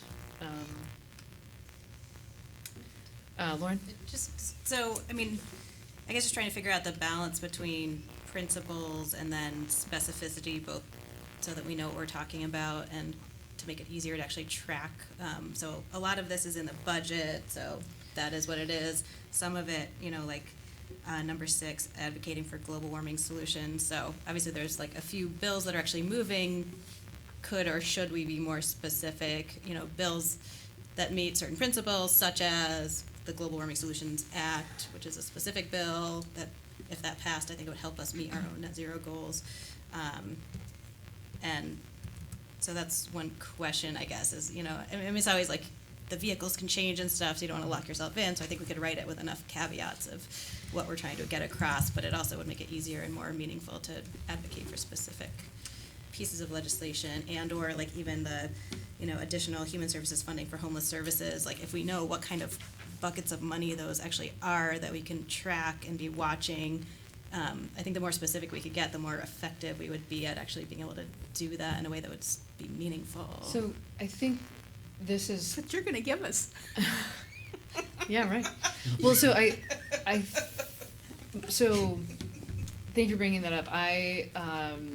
One of the fears I had in terms of having this legislative agenda on our agenda is that there are a couple of pitfalls that I think would be easy to fall into. Like one would be that we each bring our own like super like hyper specific, like this is you know, something that we really need to see, and it's not necessarily particular to just like or it's not generalized to like the interests of Montpelier, but knowing that these are things that fall within that on principle that they fall within the general goals of the city. You know, that's sort of what has crafted the things here. But I think as long as a bill, I'm just going to say this out loud, and you can disagree with me, but as long as if a specific bill, you know, does some of the things that are laid out here, you know, like, you know, support opportunities that promote ecological protection, that then qualifies, I imagine. And that, I mean, if there is a specific thing, maybe we can just bring it back to touch base. You know, that's something that you're going to circulate to us. Yeah, it could be that we leave it this vague for this, and then we can try to work on, here are bills that we think meet these principles that we, so that might be a way to kind of split the difference. It's a lot of different bills could fit these general goals. So we'll probably just need to prioritize which ones seem the most meaningful and where we would want to try to make a difference for the city. Right. Right, yeah, so, because any of these things could be political minefields or time sucks, and so I just, you know, want to be conscious of that. But yeah, I think it would be valuable to know what those things are, especially like as any of us end up having conversations with our legislators, that we can be, you know, specific and saying, you know, but have the backing of like, no, we know that this fits the council's priorities. Just two other brief thoughts. When we could add something about, just to the conversation we were having earlier, there are a couple pieces of legislation related to PFAS that are moving that do reduce the use of PFAS or restrict the use of PFAS in certain products. So kind of getting to what the Department of Environmental Conservation folks were saying. So we could say policies that reduce PFAS that create problems for the city or something. I'd be happy to work with Cameron on some language in that if people are amenable. No, I'm convinced it's not a problem. It's going great. It's going great for all of us. Are you seeing that as a separate item, like a 10? I mean, it could. Or is that underneath ecological protection? We could wrap a phrase into 6 if we wanted to. Either way. Either way. And then my last thing, we have a lot of VLCT on here, and I generally don't, for me personally, I don't find that VLCT represents my values a lot at the State House, and so I don't really love deferring to them. They are often opposed to a lot of the priorities we have listed, and so putting a lot of, as if they are representing our city values, their lobbying, I don't think is accurate, and so putting this much language that kind of implies that VLCT is that we're using the values that VLCT is bringing to the State House. They could literally be lobbying against bills that we would be supporting, and I think that could happen often. And so just how we word that. I'm not, this was just all a proposal that came out of these conversations for you guys to consider. It's a natural place to go. Yeah, there's no one is wed to this. Donna and then Dan. But there are 3 specific things that are listed here I think we do support. I mean, one is our local option tax that we have, and we want to continue that support. The second one doesn't say it. To me, that's the TIF. And the whole thing with Act 250 goes into the third one. And likewise, the first one. I think those are, all 3 of those clear statements I support. I think the city supports. So maybe we could move those onto our own agenda and not reference them Yep. as VLCT that's priorities, fine. but more Montpelier city priorities. Yep, I'm with you. Yep. With you. Dan? It may make more sense once it always seems on these legislative agendas, we can talk about these different policies and we can't wordsmith too precisely because it's often driven in part by what's going on and what's really important. So for example, they're always talking government ops about changing how city charters are adopted, which we always have an interest in, because we have a city charter, we amend it from time to time, and if it involved less legislative oversight, that might not be a terrible thing, and more flexibility and power to the municipality. But is that necessarily our fight as a city? Well, that's, I think, something we can talk about and discuss. I see a lobbying effort ultimately to be about things that will directly benefit the city. So we talk about financial resources or projects, support from the state given their footprint, or we can talk about these bills where we can weigh in on social justice or environmental, PFAS ordinances where we may have a particularized interest. But I think, at least at first, if we can keep it broad, then we can start to look bill by bill, and like any board, that may involve it coming back here and having a brief discussion. Hey, there's H80 that's going to talk about PFAS. Should we take a position? Yes or no, or maybe. But I think that can be more, as opposed to drawing up a constitution of legislative priorities. I think we'll just get bogged down into some of the weeds here that may or may not even come up as real issues this time. So my suggestion would be that, we can generally work with this, but if Connor and Lauren are going to start to monitor, that's where we start.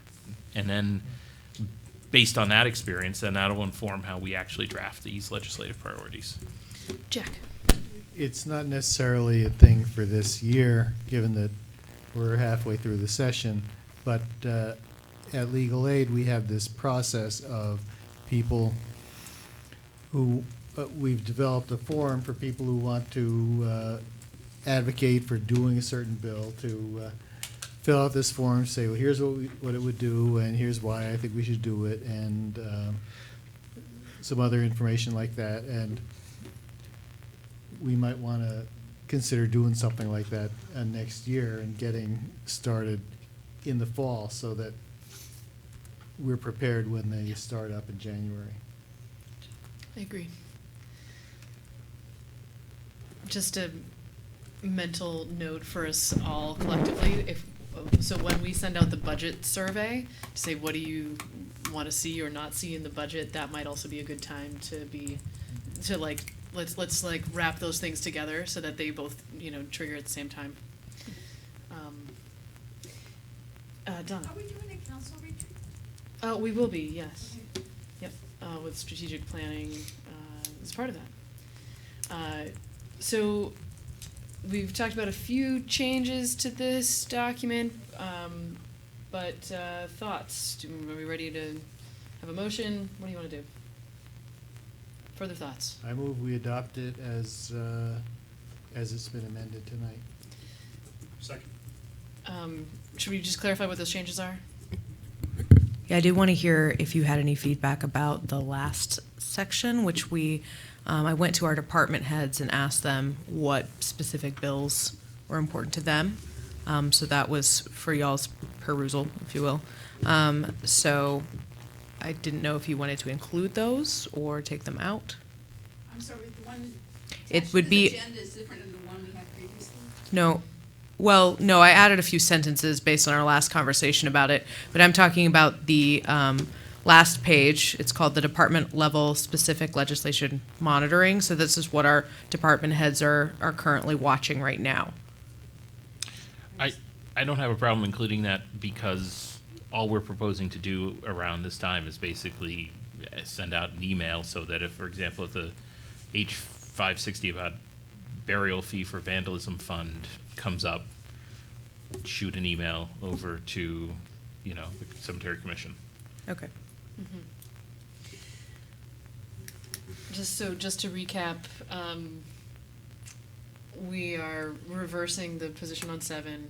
We're adding 9 regarding public safety. And what would you like to do about? Do you want to take the 3 bullets from BLCT and just add them to our list, or leave it as listed presently? I think that makes sense. Which and then part? just eliminate the League of BLCT. Cities and Towns section, take the 3 bullet points, move it to ours. Okay. I think that makes it a bit cleaner. And then leave the rest? And so people who moved and seconded, that's okay? This is what you... Okay. Further discussion? Okay. All in favor, please say aye. Aye. Opposed? Great. Thank you. Yeah, and thanks, Connor, for bringing this up, Oh, no, really. thanks And for I think it's... volunteering. Yes, thank you. Okay, so that is the end of our regular business. So council reports. Donna, are you good to start? I just encourage everybody to show up at town meeting next Tuesday and vote. And I'm on the ballot twice. Once at City Council for District 1 and for at-large Central Vermont Public Safety Authority. Thanks you for your support. Right. Just want to actually thank Tom Brown and the folks on the bridge. That was a great town meeting day spread that they do there. So I think it's a great service to keep everybody in town informed there. And best of luck to the candidates. One other thing I just want to flag, I read that the Seattle City Council, and I don't mean to be too provocative, but banned winter evictions from December 1st to March 1st at a meeting a couple weeks ago. So I was hoping to reach out and just get a little more information about that because, as we talk about these sort of heartbreaking matters as we did today, it seems ungodly that somebody would be in the cold here in our community. It's colder than Seattle even, so I'll bring some information back to the council on that. Thanks. I want to report briefly on a couple of meetings that I've just been at this week.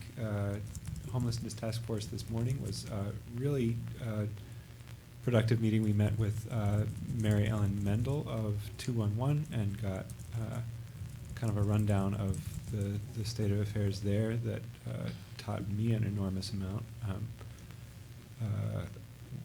What someone might experience if they are in need of emergency housing after hours, what happens when they call, who they get, how long they have to wait, and all of the problems and potential solutions to that. And on that note, I want to encourage council to get another member, now that I am stepping down, to attend those meetings. It is currently Wednesdays, 11:30 to 1, and it's always a great meeting. And I think it would be great for the council to continue to have a close connection to the homelessness task force, because they're doing good work.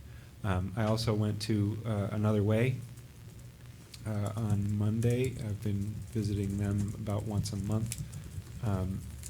And I think that is not a formal council connection. It's just something that they asked me to show up because I was doing the Bagitos morning things. And I found that it is I've said this before, I think, many times, but it's a really good connection to have. Another Way really is a community center, and it's a place where not only do I learn an enormous amount of useful information about how people are experiencing the city, but also I'm able to share a lot of what goes on here, so that they, the community there, knows what's happening with the bike path or with the transit center, at least as much as I do, which is sometimes not that much, but it's good.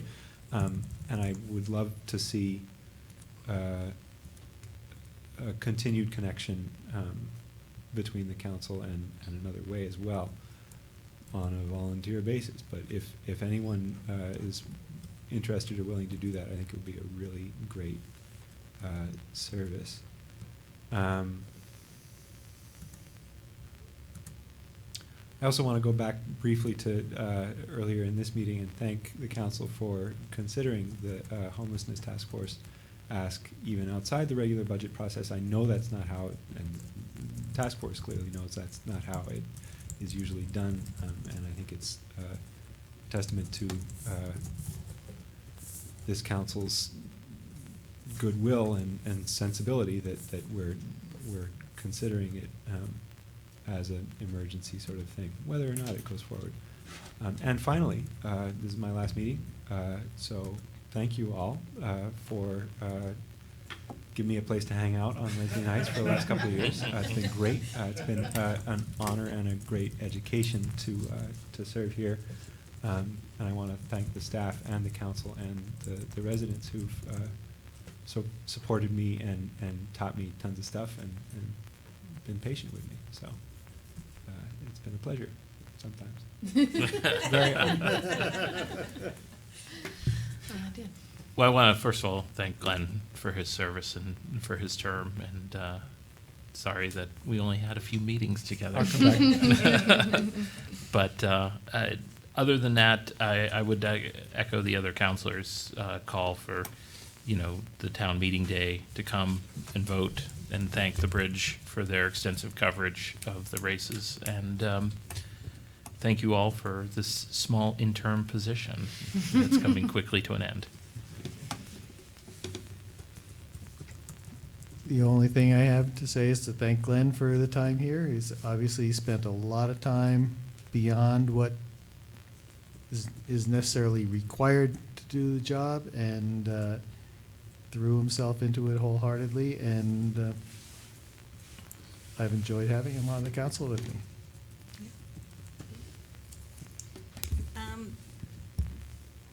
So I just wanted to update everyone quickly on Social and Economic Justice Advisory Committee. We do have an request for proposals out. We've gotten some questions, so hopefully that indicates that we'll get some applications. It's very late, so not to talk about it now, but I did want to get on your radar. There has been a question raised of when we had approved the $10,000. Originally, it had been to look for it in the fiscal year 20 budget, and then we put $10,000 in the fiscal year 21 budget that hopefully on town meeting day everyone will approve. So is there two $10,000 pots of money or just one? And so we looked back at the records and it was not clear. And so as we work with potential folks, then we wanted clarity so we can make sure that and maybe Cameron can explain this better than me, or provide any clarification, but we certainly want to be crystal clear with any potential consultant of what they might expect. I do want to expand on that just a bit. I'm sorry. We do know that the money starts in fiscal year 21. All of the consultants have been told that that's in there. That's in the RFP. My question is, if we does it continue? So is it 10K cutoff, and the next year is it 10K cutoff, or is it we didn't spend all of the 10K? Does it accumulate? So that was not clear when y'all voted. So I just want to see what the actual intent was. Donna, do you have a comment on that? Well, I thought that what Lauren asked was different than what you're asking. So Those were two different questions. I was that going had, back yes. one first to Lauren. I made the motion, and the mayor let it be known that she didn't like us to make a motion about money ahead of budget, but I was committed to make sure it got in the budget. Mhm. But it was all about being in the budget for FY21. So it's part of the budget, even though we did the first vote before we were considering the other budget. And likewise, to me, we've never decided ahead whether somebody that I remember carries over. We've never done that. Within departments have it, but not for specific items. So Yep. I wouldn't assume it's carried over. I agree with your assessment of the FY21, and then also, thinking about how it works with other committees. For example, the Energy Committee gets $5,000 a year, but it doesn't accumulate. It goes away. So I assume it would be as it is with other committees. Thank you for the clarity. That will be Yes. very helpful for the committee, and I think is what we expected, but we just wanted to be crystal clear because that is it. And thank you, Glenn. It's been a real pleasure. I really appreciate your thoughtful and heartfelt approach, and you will be missed. That is just what I was going to say. Glenn is just so thoughtful and clearly has like a really big heart, and it's really been wonderful to serve with you. And I guess I would just add to, it's also been admirable, your commitment to Begito's Thursday mornings. Are you going to keep doing that? Right, I forgot to say it. I'm going to be there tomorrow. After that, no. I have other plans to be regularly in public, but it will not be in that way. I think I'd like to do some volunteer portrait sessions or something like that. But anyway, tomorrow will be my last open ears at Bagito's, 8:30 to 9:30. Well, good on you for doing it. It's very admirable and inspiring even. So thank you. And that's it for me. Oh, I would just say thanks, Glenn. It's been a pleasure. I'm sorry I hogged the outlet so much over the last couple of years. This one has a better battery, so I don't have to plug it in anymore.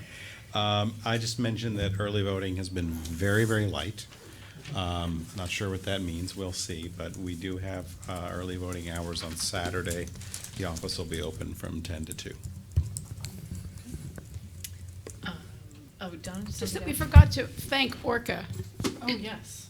Who also did a lot for all the candidates and for us non-candidate people having the time to share city business and our goals. So I really thank them. They're here every meeting, but the additional interviews with Richard Scheer was really helpful. Yes. Thank you for remembering that. Yeah. Okay, so first off, thank you guys. It's been fun. Appreciate being up here with y'all. I do want to let you know that tomorrow I will be speaking at the State House regarding support of State Bill 216 about getting us on the exchange. So that'll be at 2:30 if you want to join me. I would really appreciate that. 2:30 tomorrow? Yes. Okay. And I will send you the information. I also want to publicly draw attention to the fact that you did get a report from the Montpelier or the MDC. So if you have any questions, please respond to that. We'll make sure that those are communicated. Like the mayor said, we have started talking about strategic planning. If you haven't been told, instead of contracting that out this year, I will be taking on that responsibility. So I have a great new format that I'm excited to roll out. So I will be sending an email letting you guys know what that could look like shortly. And I do want to thank Glenn. It's been really great getting to know you and working with you here and on the task force. So I do appreciate you. That's all I have. Okay, so without objection, we'll consider the meeting adjourned. 10:18. Yes. Do you have a use for extra hard copies that you want it? I usually just recycle things, honestly. So we have a couple of different copies. Yeah. Do you want me to do anything with it? No, it's just that. Certain topics, you know?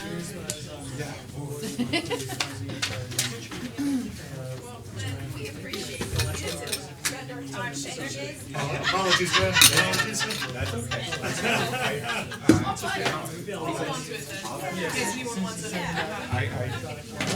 I definitely had a try. Maybe I should just. Something I can.